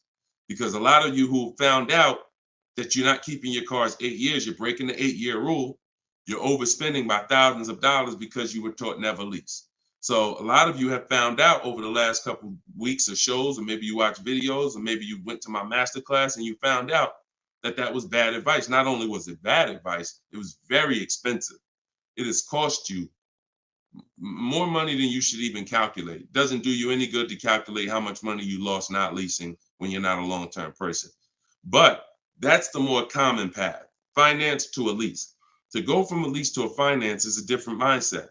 You go from getting cars, paying a very small amount to drive brand new cars, and then transitioning to a finance. So first step, my process is 7 steps. The first step is always to choose leasing versus financing. Good. Thank you, Mr. Silva. I appreciate you. Shout out to everybody tagging on TikTok. Appreciate you. That's the first step. I call that the most important question. So for everybody's on here who's car shopping, if you're car shopping now or you will be in the next 12 months, type me in the comments. Everybody who is car shopping right now, or you're going to be car shopping in the next 12 months, type me in the comments. And I'm going to give you the first word. And I want y'all to always, when you come on the show, be prepared to dialogue. Like, be prepared to dialogue. Have your hand by your keyboard. You're going to learn a lot more engaging in the dialogue than you will sitting back and just listening. Active learners learn better than passive learners. Okay?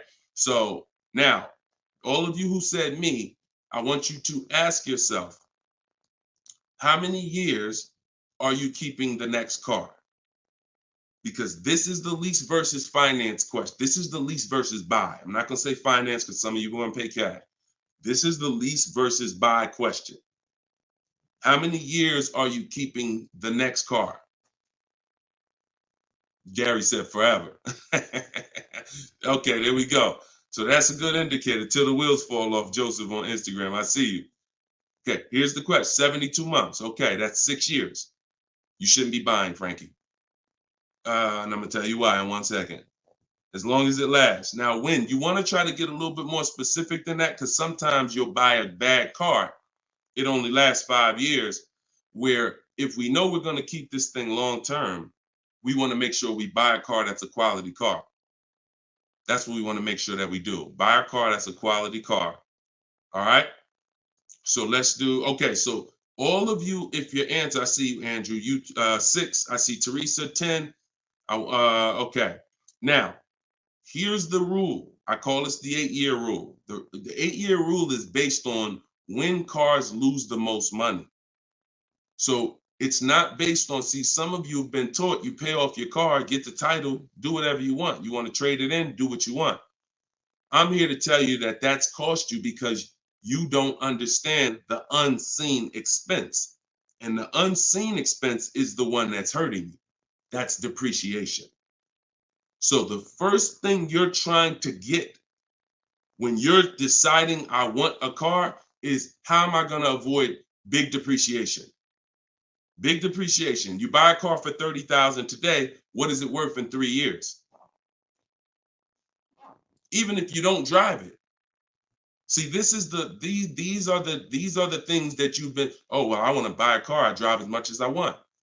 But even if you don't drive a car, if I sat a car right outside your house right now and said, Lily, this car is worth $30,000, and you said, Deshone, I don't need a car. I already got a car. And I said, but it's yours. Here, it's yours. It's worth $30,000. You don't drive it. You come back a year later. What's that car worth? Told y'all, stay by the keyboard. What's the car worth? See, we're going to dispel this myth right now, because some of you don't understand, because of what you've been taught, that you think, oh, if I buy a car, I could drive it. I don't pay for the mileage. I'm going to show you that not only do you pay for the mileage, you pay even if you don't drive it. See, look, Alvin said 24.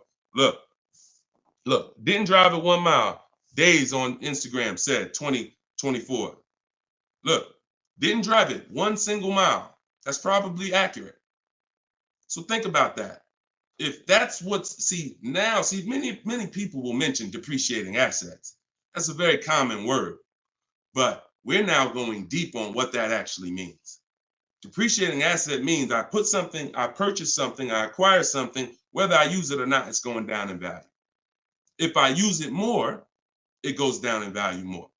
So the first foundation that you need to get is leasing versus buying. This is why if you don't lease, but you should have leased, there's no way to get a great deal. Because when you get great lease deals, some of you seen Danielle. Danielle got an Audi A3, $44,000 car. She's paying $550 a month, no money down. So that's Danielle. So when you consider what that car would have cost her if she purchased it, no money down, probably would have cost her about $900 a month. $900 a month. Every 5,000 is about $100 a month, depending on interest rates. 5-year loan. So foundation. So what you're trying to do is avoid the depreciation. Y'all know when I break this out, y'all know what this means. Some of you, if you're new here, you may not know, but this is what this means. This is how your car loses value year 2, year 3, year 4, year 5, but then it starts to level out. And what you want to get to, forget paying off the car. You could have paid cash for it. Doesn't change this. Deshone, I got a loan on it. Doesn't change this. This is the actual asset value. This is the car's value. Forget the loan that's attached to it. This is the car's value. So your goal in purchasing, if you want to avoid this, see, some of you buy cars, trade them in here. Trade them in here. That's 2 years, 3 years, 4 years. You're trading the cars in when they have lost the most value. And that's a losing formula. Now, there's 2 ways that we avoid this. One is long-term ownership. Who has a car outside? They've had it for more than 8 years. More than 8 years. Type me if you have a car in your driveway or in your household, you've had it for more than 8 years. Type me. I see you, Gary. Okay. Okay, I see you, Sergio. All right, more than 8 years. I see you, 12.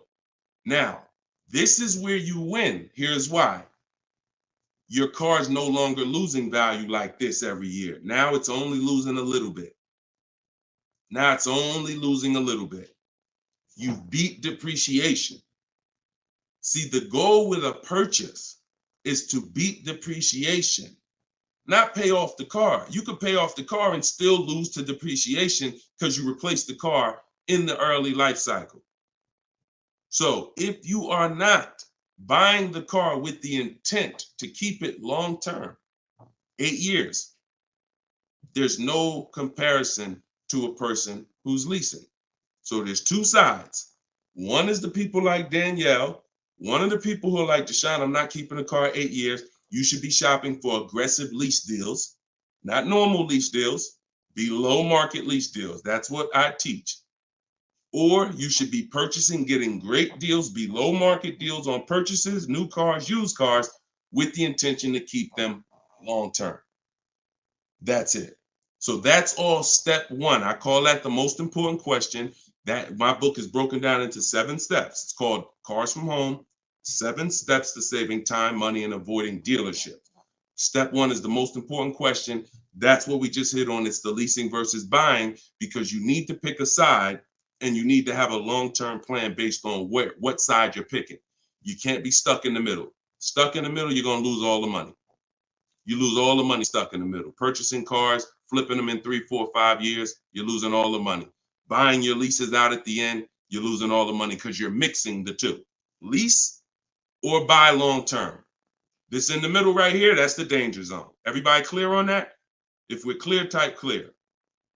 If we're clear, type clear. All right? This is Monday's live show. But wait, what day is it? This is Tuesday. Tuesday's live show, 12 o'clock. So whenever y'all don't see the banner on the show, then you know it's live.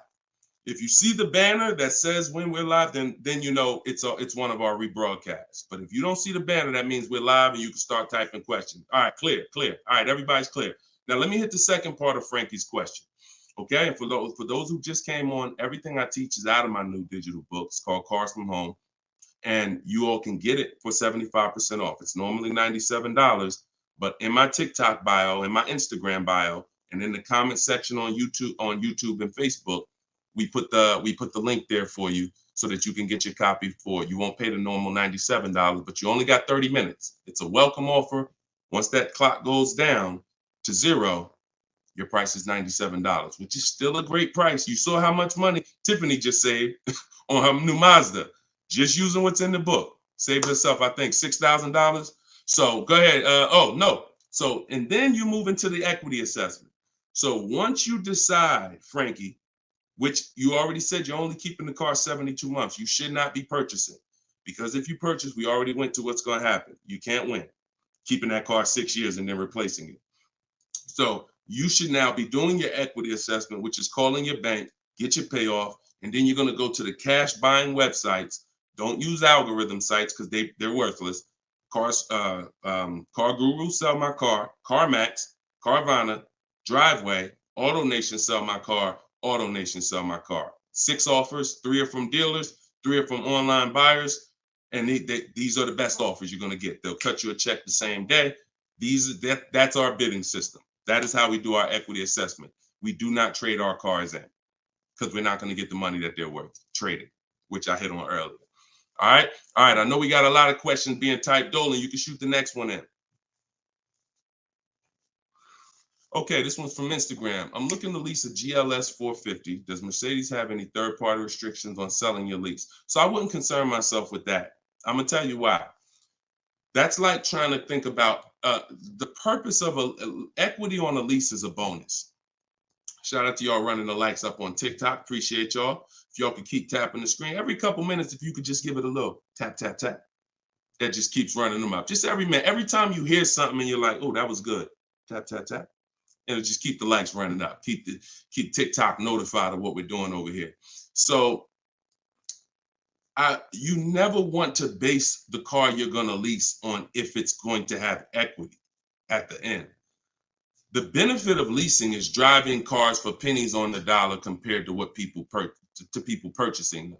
And you're avoiding depreciation that people purchasing the vehicles are going to take. That's the benefits of leasing. Now, there's a lot of other benefits too. I mean, you're driving a new car. You're under warranty most of the time. Depends on how many miles you drive.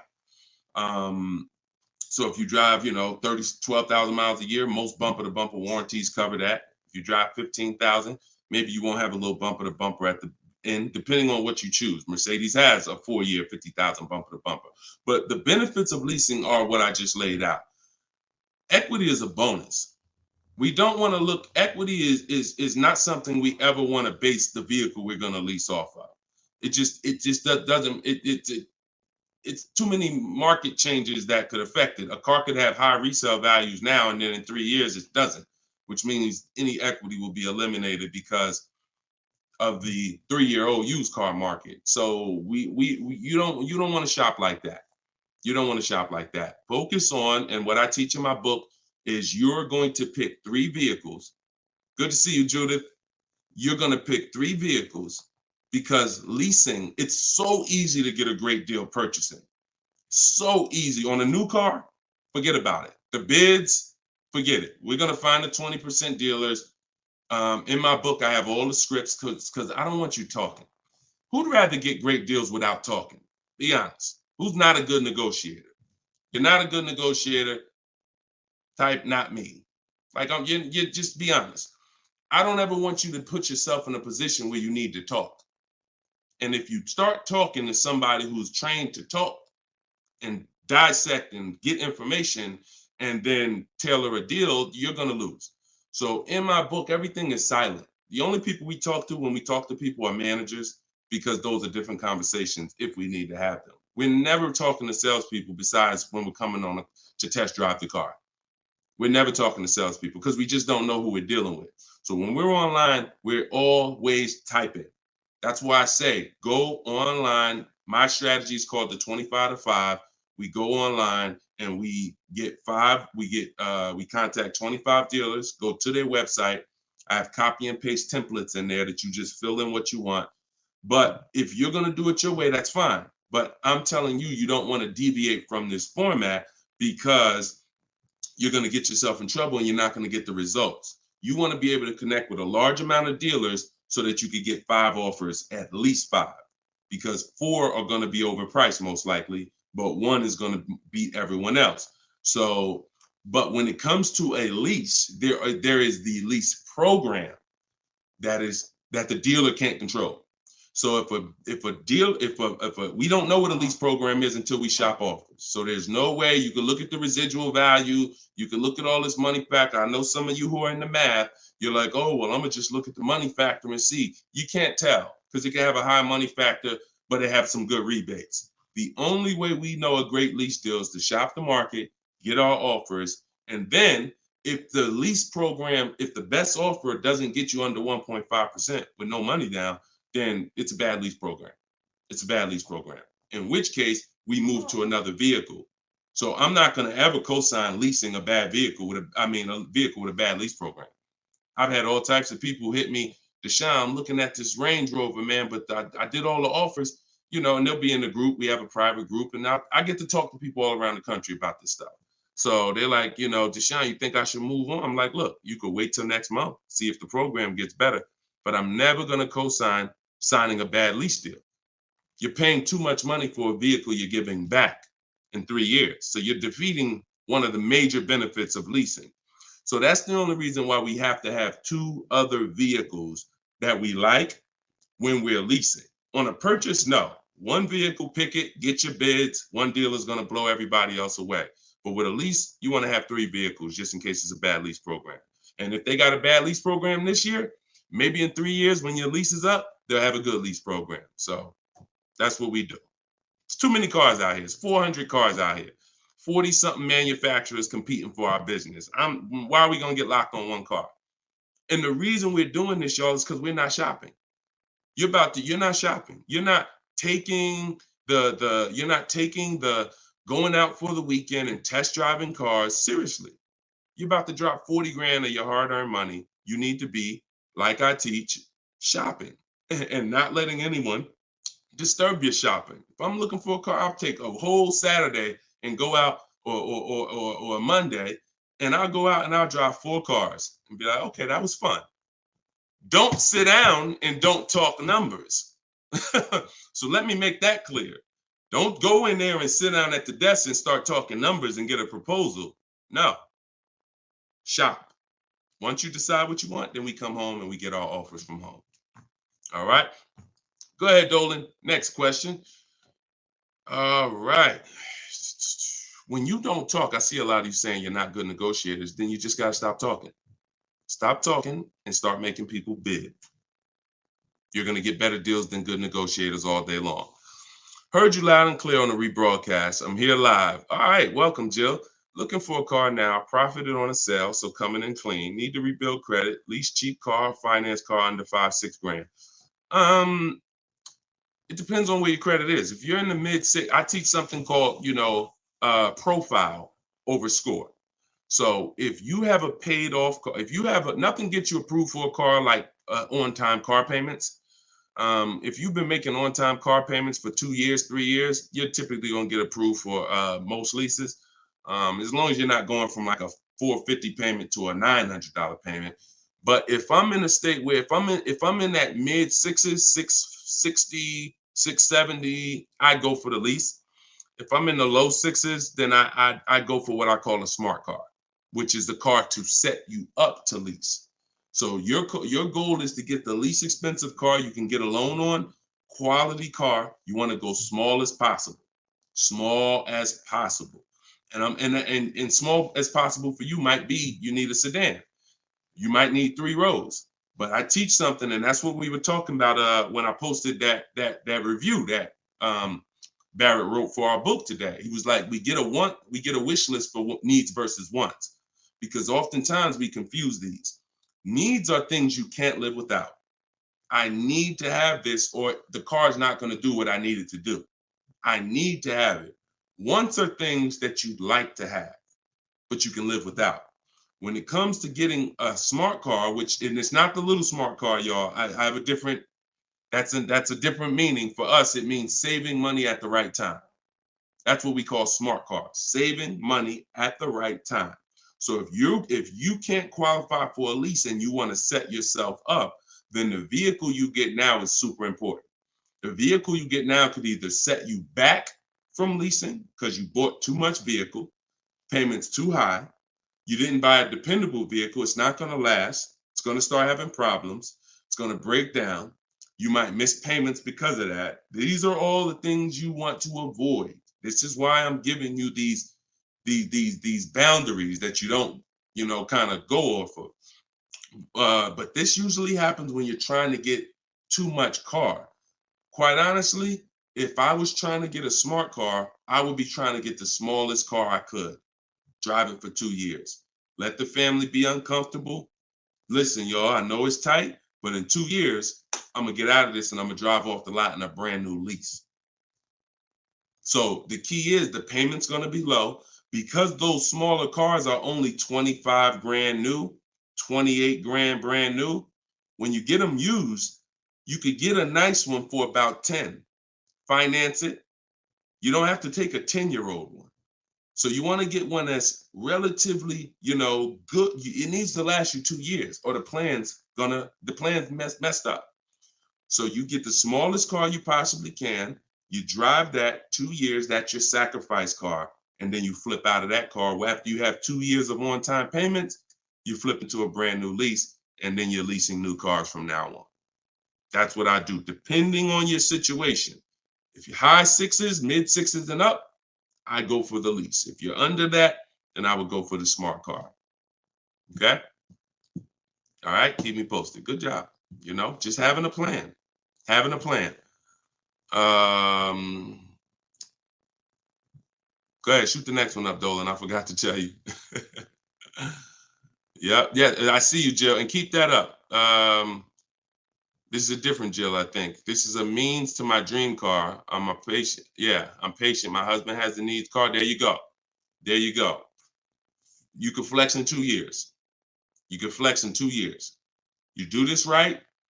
You drive this car for 2 years. You don't miss any payments. Make sure when you're buying a $10,000 car and you finance it, payments are $250 a month for 5 years. You don't have to take a 6-year loan. You don't want to take a long loan on a smart car. You want to take a shorter loan, pay $250 a month. Now you're not going to miss those payments. Match it $300, depending on the interest rate, could go higher, $325. But the point is that's affordable.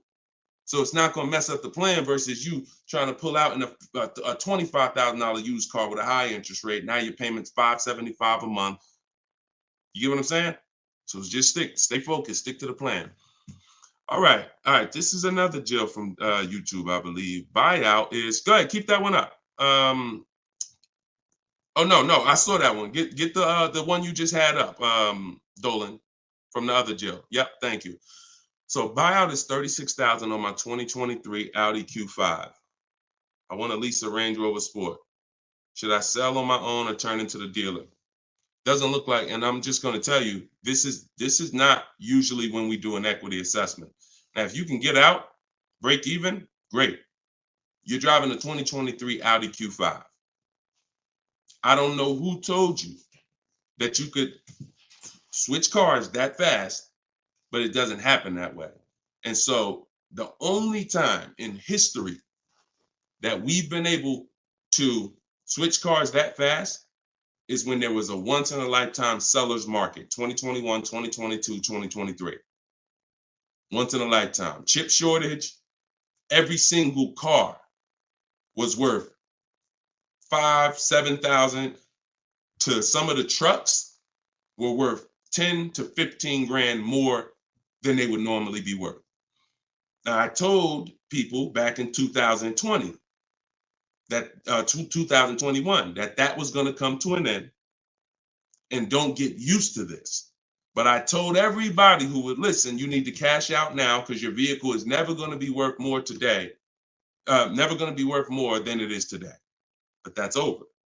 So if you may have cashed out, some people, you sold a car. If you sold a car back then, you can type, type dollar signs. If anybody sold a car from 2020 to 2023, and you got crazy value for it. Some people were like buying cars, and 2 years later, they got all the money back. I did that twice. I leased a brand new Jeep, 2018, and I sold it in 2021, and I made $8,900 after I drove it for 3 years. And my mother, I helped her sell her Mazda CX-5. She was a low mileage driver, and I helped her cash out. She made $10,200 after she drove it for 3 years. Made a video. I recorded her and my dad. They couldn't believe it. They couldn't believe that they drove a car for 3 years, turned around and sold it, got every single dollar they put into it back. And he was like, all right, man, I'm looking forward to doing this again. I said, Dad, this ain't gonna happen again. So enjoy it. You were part of a once in a lifetime market where you cashed out and you won. But we cannot base our strategy anymore off that. That's over, and you'll get in trouble financially trying to do this. So there is no setup where you could buy a car or lease it and in a year, 18 months, replace that car. Just not. Because we already talked about earlier, let's take a $50,000 car. A year later, if you don't drive it 1 mile, what's it worth? Didn't drive it 1 single mile, just parked it right outside your house. 43, 44, max, absolute max. So when that car is losing value like that, whether you bought it or leased it, the asset, it's what the car is worth. Forget about the finances attached to it. You can't, and look, if it's a Jeep Wrangler, if it's a car that has a high resale value, like a Jeep Wrangler or a G-Wagon, these are top 10 best resale values in the world, then all I'm going to do is after I lease it, I'm just going to sell it and I'll make the equity. But I'm not going to look to trade that car or replace that car in a year, 18 months, break my lease contract. Now you do your equity assessment, Jill. Call your leasing company, find out what your payoff is. You said it's 36. Now, if you can get offers higher than 36, then you can get out. Very simple. So get the offers from the companies that I mentioned about 15 minutes ago. I laid out the 6 companies. But when you lease, though, you must put no on those websites. It's going to ask you, do you have owned? Is the vehicle owned, leased, or financed? You want to put owned, because something triggers on their websites. They think every lease has a third-party restriction. Most of them do, but if you just want to find out what the market value is for your car, and if you could get out and make some money or break even, then yes, you can jump out, no problem. But if you see that your buyout is this and all the offers are below that, then what you're now about to do, even if you say, because some people say, all right, well, I'm gonna walk in the dealer, see if they can work a better deal than that. No dealer is going to give you more than the online buyers. So if you run those online quotes and all of them are less than your payoff, all a dealer is going to do is take the negative equity and the desperation for you to get out and roll that negative equity over to your next vehicle because you're desperate to get out for no reason. So that's the real. You can do what you want. I would suggest you don't get out of your lease. You don't break a lease contract until you can financially do it, which means I can break even, I can sell, and I can get equity, or either break even. Break my contract, but I'm not coming up with a dime because a dealer bought my car and I'm out of this thing. That's the only way I'm breaking a lease contract. I'm not rolling negative equity.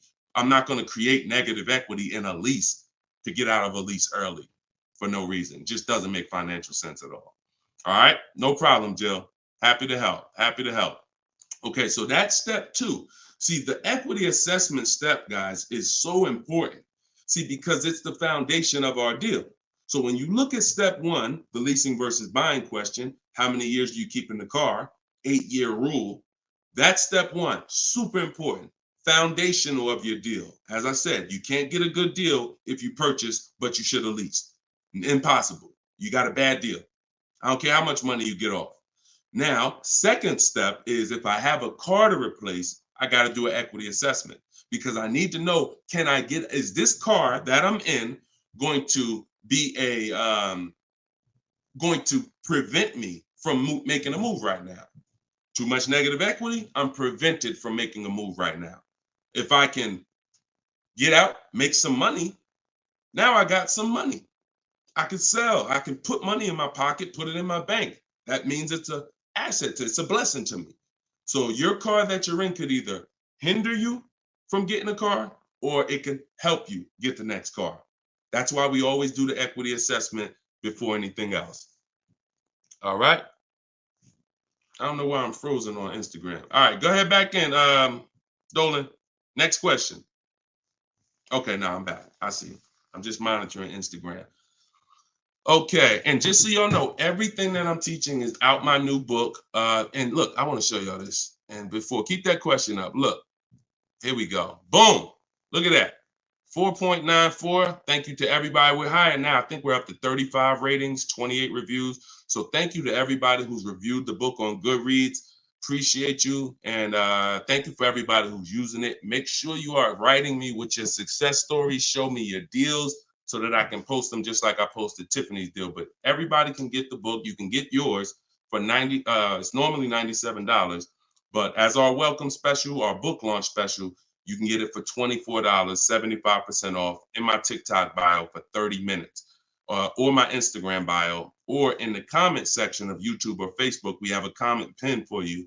And if you're watching us on TV, you can use your phone and you can scan the QR code here on the screen, and you can get your copy for 75% off. But once that timer hits zero, if you visited that page and the timer it started, once it hits zero, the price does go back up to $97, which is still a great price. It's a great price either way.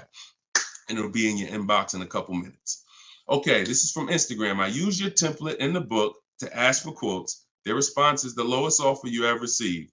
They are being difficult and giving me their best offer. What's the best way? Use the scripts. It's just conversation. Hopefully you listen and you have a separate email, because you're not going to have intelligent conversation with 5, 7, 10 dealers mixing personal emails. So every part of the system is important, having a separate shopping email. So everything in there is dealers. And now everything they're saying, we have a response for. Every single thing. It doesn't matter. Don't expect 80% dealers to be easy. Expect them to, hey, can we have a conversation? Hey, when can you come in? Hey, this be a whole lot easier if you're here. See, what we already know is we've given them all the information they need to give us a quote. So the best thing, the stages we move through in our conversation with dealers is, who has a car that I want? That's first. Our first set of scripts is designed to weed out the dealers who don't even have a car we want. Nothing to talk about. Nothing to talk about. So there are dealers who won't tell you they have a car. That's why we have scripts. Hey, when can we talk? I'll be handling my whole purchase online. Can you confirm if you have something that matches? Every one of my scripts ends with a question. If you're not going to use my scripts in my book, then you make sure every email you write should end with a question, never a statement. So what you're sitting at home and you are copying and pasting. Very simple. Everything they say, we have a response, because I use those scripts. I'm from inside the dealers for 14 years. I know those scripts. Hey, it'd be easier if you were here. Hey, we only do business in person. Hey, when can I get you on the phone? I promise it won't take long. All of the stuff they're going to say. Hey, we only quote in person. None of the people I'm talking to have said that. So should I remove you from my list? Always ends with a question. So your expectation may be, you thought by sending all the scripts, you were just going to get, oh, quotes coming in, everyone doing this. No, that's why we have scripts, because we keep the conversation moving forward. Everything they say, just go to the script, open the template. And just so y'all know, in my book, one of the best reasons why it's a digital book is because I link you to videos and I link you to documents, and that you can copy and paste. So that what this person is talking about is the templates and scripts that I've created for contacting and having these conversations with dealers. So, but everything they're doing is very predictable. You just change your expectation. I'm going to talk to several people and I'm going to weed this down to 5 offers. And out of the 5, one of them is going to beat everybody else. And then I'm going to use my counter offer calculator that Deshone made to send the counter offers and close my best deal. Take all the emotion out of it. Take all the emotion out of it. You should be emotionless at it. Nobody can hurt you. All right, you're at home in your living room. All right, go ahead. Mike said nobody gives us this info. I sold cars and the dealership wouldn't even give us any insight. Trust me, Mike, I understand, man. That's why I love the 20% of car salesmen and dealers. They love what we're doing here because they know we were never taught this stuff. So we were never taught about leasing, financing. Thank God I was able to learn it, and I was able to, but we weren't taught about insurances, all the stuff that they should be training us on. We weren't taught. So I appreciate you being here, man. All right, go ahead, Dolan. Next question. Great questions today. Great questions. Let's go. I see you. Shout out to the people running the likes up on TikTok. Can y'all just keep tapping the screen every couple minutes if you could? If you enjoying the show, you're getting value out of what we're doing, every couple minutes, if you could just tap that screen and keep running those likes up. I appreciate y'all. It lets TikTok know we talking big money over here. Yep, I see it. Thank y'all. Appreciate you. All right, this is Gary on YouTube. When leasing, is it all about purchase price? No, it isn't, Gary. Great question. When purchasing, it's always about purchase price. All in, out the door, tax fees, everything included. Purchasing is always. Now, leasing, we get our lease offers, and this is where we eliminate the term down payment. We no longer say down payment. I want you to eliminate that word, those words from your vocabulary. You want to replace them with total out of pocket. Total out of pocket. So all of our lease offers we're going to get is following the 1% lease deal principle, which is, because some people, I know Judith still asks, oh, hold on one second. Hold on.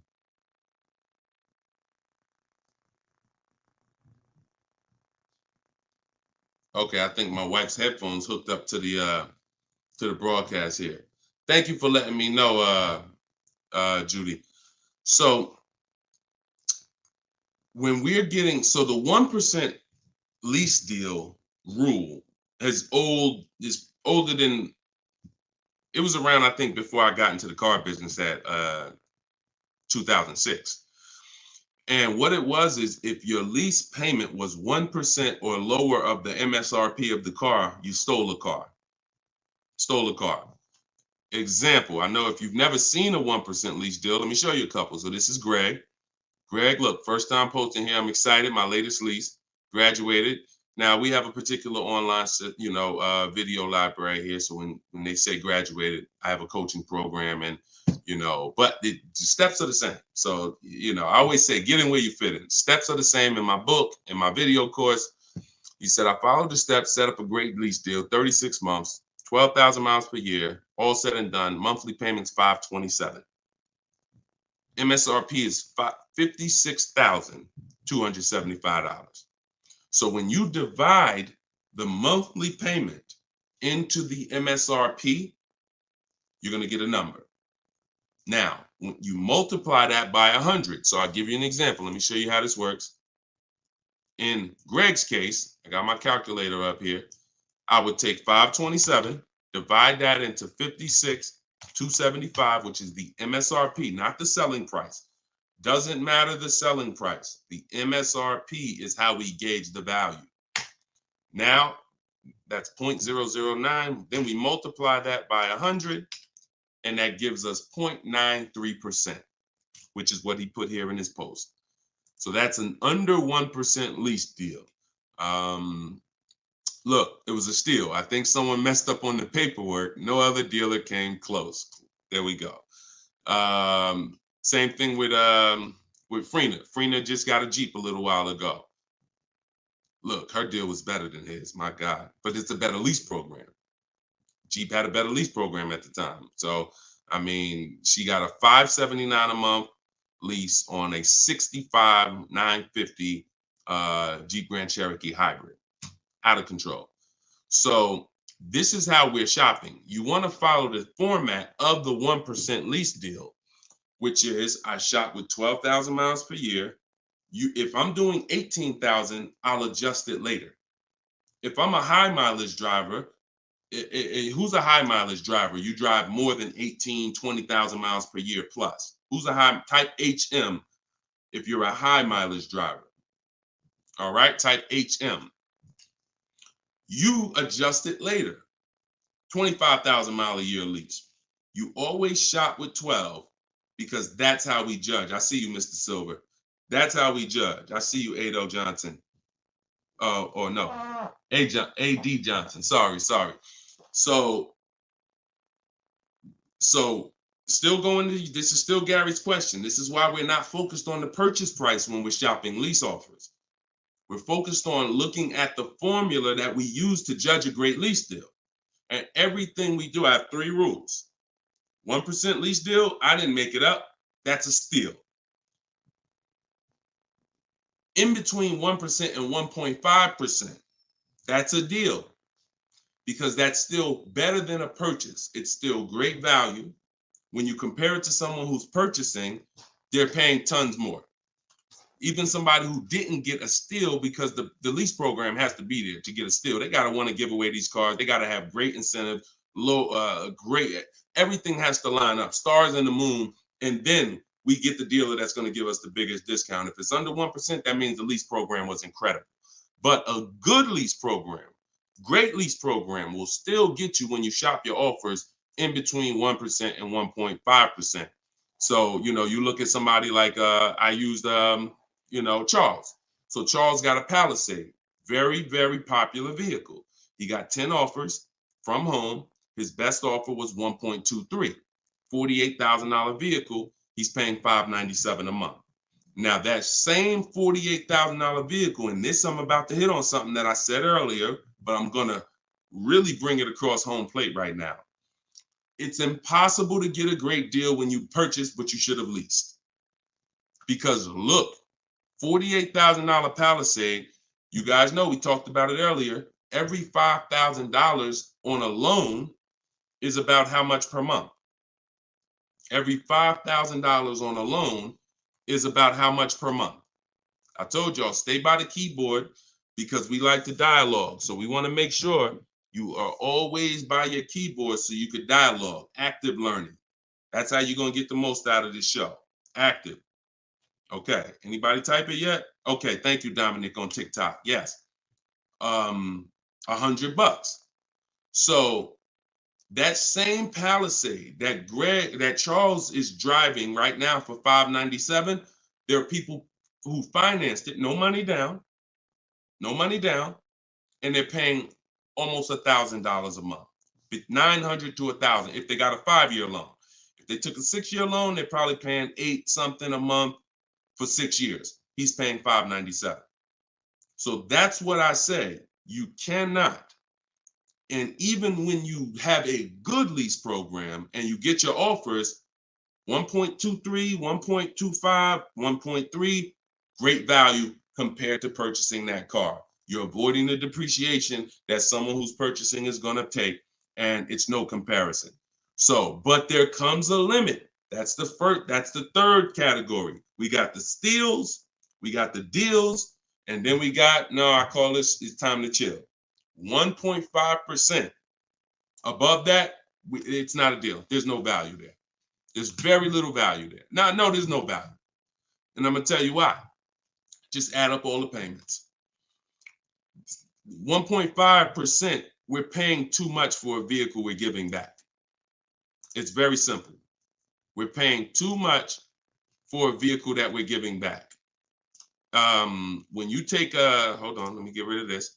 Put the banner back up for those of you who want your book at 75% off. Just scan it right there. Once you get above 1.5%, there's no value, because if you take a $40,000 vehicle, a steal at 1% is $400 a month. A deal is between 4 something and 6. That's 1 to 1.5. 600 a month. Now, above 600 a month, let's take 650. That's 650 divided into 40,000. 650 divided into 40,000. That's a 1.6 lease. I never signed it. Never signed it. I'm gonna tell you why. 650 times 36 months, $23,400. $23,400 I'm paying over 3 years for a $40,000 vehicle that I'm giving back. I paid more than half of the vehicle to give it back in 3 years. So those of you who always wondered what the 1.5% rule, I had to create it, because the 1% rule, a lot of savvy people knew about it.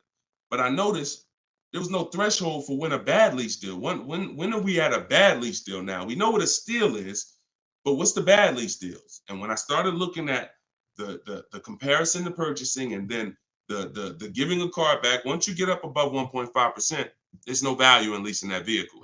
Next. Clear? We don't sign bad lease deals. Only time we did that, I'm gonna tell you something. All through the pandemic, I had people making 5, 7, 10 grand. Kid you not, hundreds of them. If they were making that kind of money selling their leases, then that was the only exception. Some of them will take a 1.6 lease, put money down. Some of that big equity they had that they didn't even know they were going to have, they would put it down to lower their payment. But that was the only exception back then. I never co-signed somebody doing it now. Okay? There we go. Gary, Gary, in my TikTok bio, are you on my email list? Send me an email. You want the whole, you just send me an email and we'll make sure we get you in. And that's a special price, and I'll get you the special price to join us. Okay. I don't know how, can we communicate on YouTube? I don't think we can. I think we can only communicate. If you follow me on any of the other platforms, Gary, YouTube, TikTok, Facebook, Instagram, they allow those direct messages and we'll be able to see you. Just send me a message and I'll get you some, I'll have the team find some special link to get you in at the at that price. All right. MSRP, Todd, is always the bottom line. Okay, this is a great question. Hold on. We'll pull another question up, but I want to do Todd's question he just asked right here. He said, do you include freight and handling in the MSRP calculations? That's a great question, very common. Let me show you this. When you are looking at the MSRP, y'all, leases and purchases of brand new cars. Used car purchasing is different. But when you're shopping, we're always shopping based on the MSRP. So let me show y'all this. I'm actually going to save a window sticker right now, and I'm going to bring it onto the show. Hold on. All right, so let me go here. Boom. Check this out. All right, here we go. Hold on, it's loading, boom. All right, so here's a window sticker. Now, these numbers could be a little confusing. We want to go right there. Right there. Total MSRP is all we care about, right there. Total MSRP. Because you do pay for destination to get the car from the factory to the dealership. That's included. Like that's we pay for that. So it's no problem. We need to know. You don't want to account for any of these numbers up here before the option. It's always the bottom line MSRP, total MSRP. Now, if you ever see an addendum next to a window sticker, you see a handwritten addendum or a typed addendum that takes this total MSRP and it gives some other stuff next to it, we pay no attention to that. And in my case, if you're using what I'm teaching you, you would never even be talking to that dealer about getting a quote until you got home. So even if you go, the only time we would actually even see that particular dealer, that particular window sticker, is if we showed up to test drive the car and that particular one that we test drove just so happened to have the addendum on it. That's the only time we'd even see it. Quite honestly, it's no way. It's not even something, because we never talk numbers in the dealer. Your leverage is at home. Everything I'm teaching you is your leverage is at home. You can talk to multiple people from home. You can get bids from home. You can put people against each other from home. You're in control from home. You lose all of that sitting down at a car salesman's desk and going back and forth one-on-one. You can see the whole market at home. See, we get below market deals. I want you getting below market deals. There's no way for you to get below market deals without seeing enough offers to know the market. I can never sit down across a car salesman, across this table from a car salesman, and get a below market deal, because I don't know what the market is. I only know what your price is. And every single one of your competitors is going to offer me a different price. Some higher, some lower, depending on who you are. And so I can only expose that information by being at home. But yes, everything we are doing is always based on that total MSRP, and that's how we do our calculations. Okay, great question.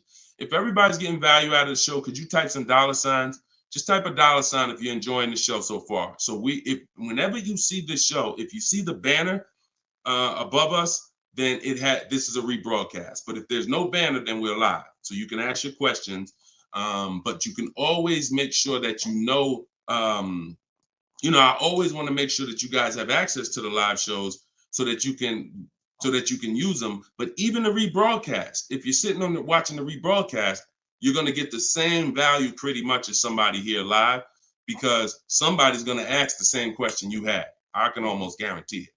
So I'm glad. I see a lot of dollar signs. Perfect. I see a lot of dollar signs. If you haven't subscribed to us on YouTube, please subscribe so that you can keep in touch with what we're doing here. And certainly, good job. I'm happy everybody's getting value. Go ahead, Dolan. We got a few more minutes. Post another question. Great questions today. All right, this one's from Instagram. I haven't had any car leases on my credit before. How likely will I be able to lease an $80,000 car? I have great credit. If you got great credit and income, then you could go for it. Great credit and income, you could go for it. Whether you have the car. Now, I'm going to tell you something. Mercedes did not want to be people's first lease. So there are snooty brands out there. I cannot tell you because BMW may not be that way. Audi may not be that way. Range Rover may not be that way, because I think Chase does their leases. So, but when it comes to Mercedes, they didn't want to be your first lease. You really had to have some type of comparable credit. But if you have great credit and you have the income, then certainly I'd be going for a lease. No doubt about it. No doubt about it.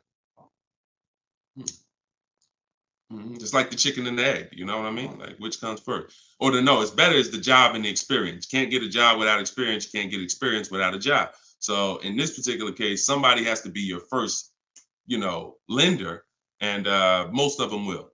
Yeah, most of them will. You know what I do too? One more thing. I have this in my book too. Just so y'all know, every little detail is not left out, because I've been doing this since 2006. I've heard every question, and I knew every question has a place. What I do, if I'm you, is before I even shop for a car, if I don't know for sure, even with great credit, if I could get approved, I would call and I'd ask for the finance manager, and I'd tell him my situation.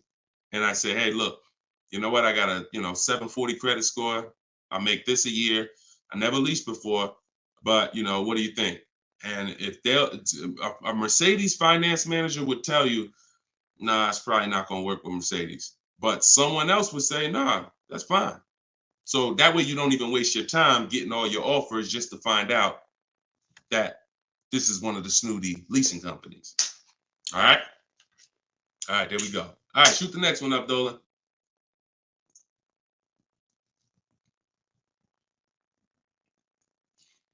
Jason Hughes from IG. 12 to 15K in equity. Great job. Okay. I mean, it's nothing you did, but if you got the equity assessment and you got bids, great job. Now, wait a minute. It doesn't sound like you got bids. And I'm going to tell you why. Because it wouldn't be an equity range. That sounds like an estimate. In fact, it doesn't sound like an estimate. It is an estimate. 12 to 15 is an estimate. When we get bids, when we do our equity assessment, we're getting bids and we're like, hey, I have $13,580 equity based on my highest offer from Driveway. See, get out of the ambiguity. Get out of the middle there. Let's get finite, definite numbers and stay out of these ranges and estimates, especially on things that take us 20 minutes to do.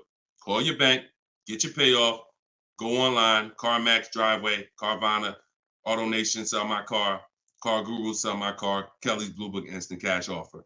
20 minutes. Get your equity. 8 payments left, not keeping 8 years, now good time to lease. 100%.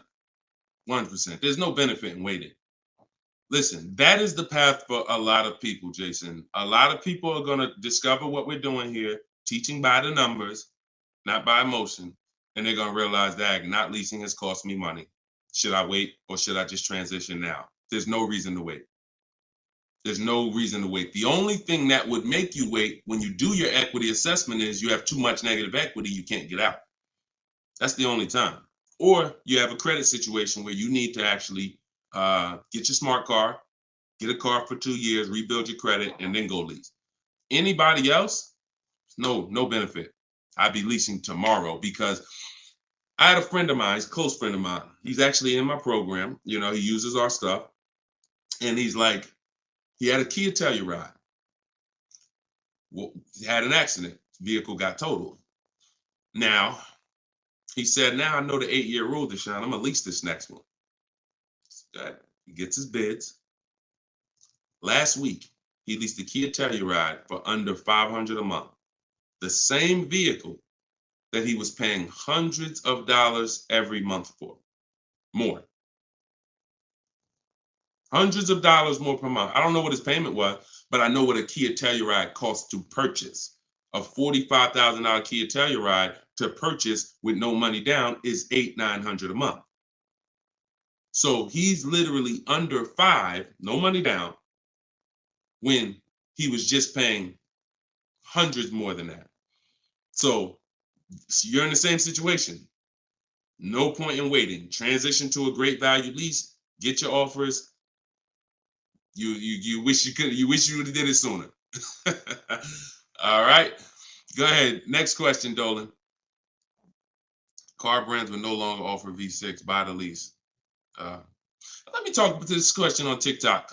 Not right now. Get the next one. Go ahead, Dolan. Put the one you're gonna put out. But get that question that this person just posted about car brands no longer offering V6s. Should he buy the lease? If you have one ready, though, put that one up. Deshone, will your book work for both lease and buy? Well, you know what? Let this person answer that for you because we just got this review. This book is outstanding. This is Barrett. And you can see all our reviews on goodreads.com. Must read, must have for anyone seeking to buy, lease, or even sell a car. It is presented in very professional, easy to follow, step-by-step manner that covers every situation. Every situation. Does your situation, Keith, fall under every? If so, we got you. Every situation from buying, leasing, with cash or credit, good or bad. Only thing that Barrett didn't put in there is used cars or new cars. That's in there too. So absolutely. So yes, I'll put the banner back up for all of you who are watching us on TV. You can scan the QR code here with your phone, with your camera, and you can get your book for 75% off, or you can go to deshonesbook.com. We have the link in the comments on Facebook or YouTube for you. And if you're on Instagram or TikTok, you can go to my bio, click that link, and then click the button for the 75% off and get your book for 75% off. You won't pay the normal $97. Okay? But yes. All right. I have a 2020 Nissan Sentra. This is Key. I don't want to butcher your name, so I won't try. But from YouTube, I have a 2020 Nissan Sentra. Had it for 2 years. My miles are 64,000 highway miles. Okay. I know I don't have equity. I was told don't trade it in. Would be a bad decision. It's true. We don't trade cars in. We get bids. So you need to find out what your equity position is. See, many of you are finding out right now how important the equity assessment is. Whenever you have a current car, equity assessment. So when you call your bank, get your payoff, then you go and you get the offers, you're either going to be in a positive equity position or a negative equity position. Now, if you're in a negative equity position, there's three solutions for negative equity. 2 of them lead to a car, 1 of them doesn't. First is you get all your offers and you can pay the difference because these are the highest offers. So whenever you are, the highest offers are these online bidders. They pay more than car dealers. In fact, 3 of them are car dealers that are bidding. So Kelly's Blue Book, Car Gurus, and AutoNation are car dealers bidding. CarMax, Driveway, Carvana are online marketplaces, used car marketplaces bidding. So you're getting a wide range of diverse offers from people who compete every day to buy cars. and they cut you a check right then and there. They do an hour. Both times I went to CarMax, me and my mother separately, we were out in an hour. I've had people who sold to Carvana, Kelly Blue Instant Cash Offer. They do their inspection. And then they bring you a check. So if you can pay, let's say you said you don't have equity. So if that's the case, then you may have negative equity, which means you might owe 30 and your highest offer is 28. Then I would come up with the 2,000 and I would pay the difference all day long, because I'm still winning through a bid. My car's value is maximized through a bid. And if I don't get bids, I'm not maximizing my car's value. So now, second, when we can't pay the difference, then that means we must trade. This is the only scenario where we trade, because you need now one part of the bidding strategy you can't do. So you're going to do the other part of the bidding strategy, which is now think about what car you want. Okay, I want a Toyota Camry. Now I'm going to get my bids. I'm going to get the lowest bid, the dealer that's going to sell me the car for the lowest amount, and then I'm going to purchase from them. But before I can purchase, now I need to bring my old car into the scenario and ask them, how much is my old car worth to you? Now that's the winning dealer. You need them to bring that loan, because you need them to carry that negative equity you have and put it on top of your existing deal. So you cannot depend on, don't even think that they're going to pay the amounts you had over here. Oh, Driveway was offering me 29. Yeah, you could tell them that, but again, they're not going to be able to pay that. They can't beat all their competition on the bid and then beat all the online buyers on the bid. So that's why I say your first option is always to pay the difference, because you can win with bids there, you maximize, and then you do a separate transaction. You can still keep them separate. But if you cannot get bid, if you can't pay the difference, your only option is you have to trade that car in, and then you're going to let the dealer who you buy the car from wrap the negative equity into the existing lease. It's hopefully it's a lease, because there shouldn't be any reason you're trading that car unless you just want a lease. To buy another car, unless you're saying you're keeping it 8 years, which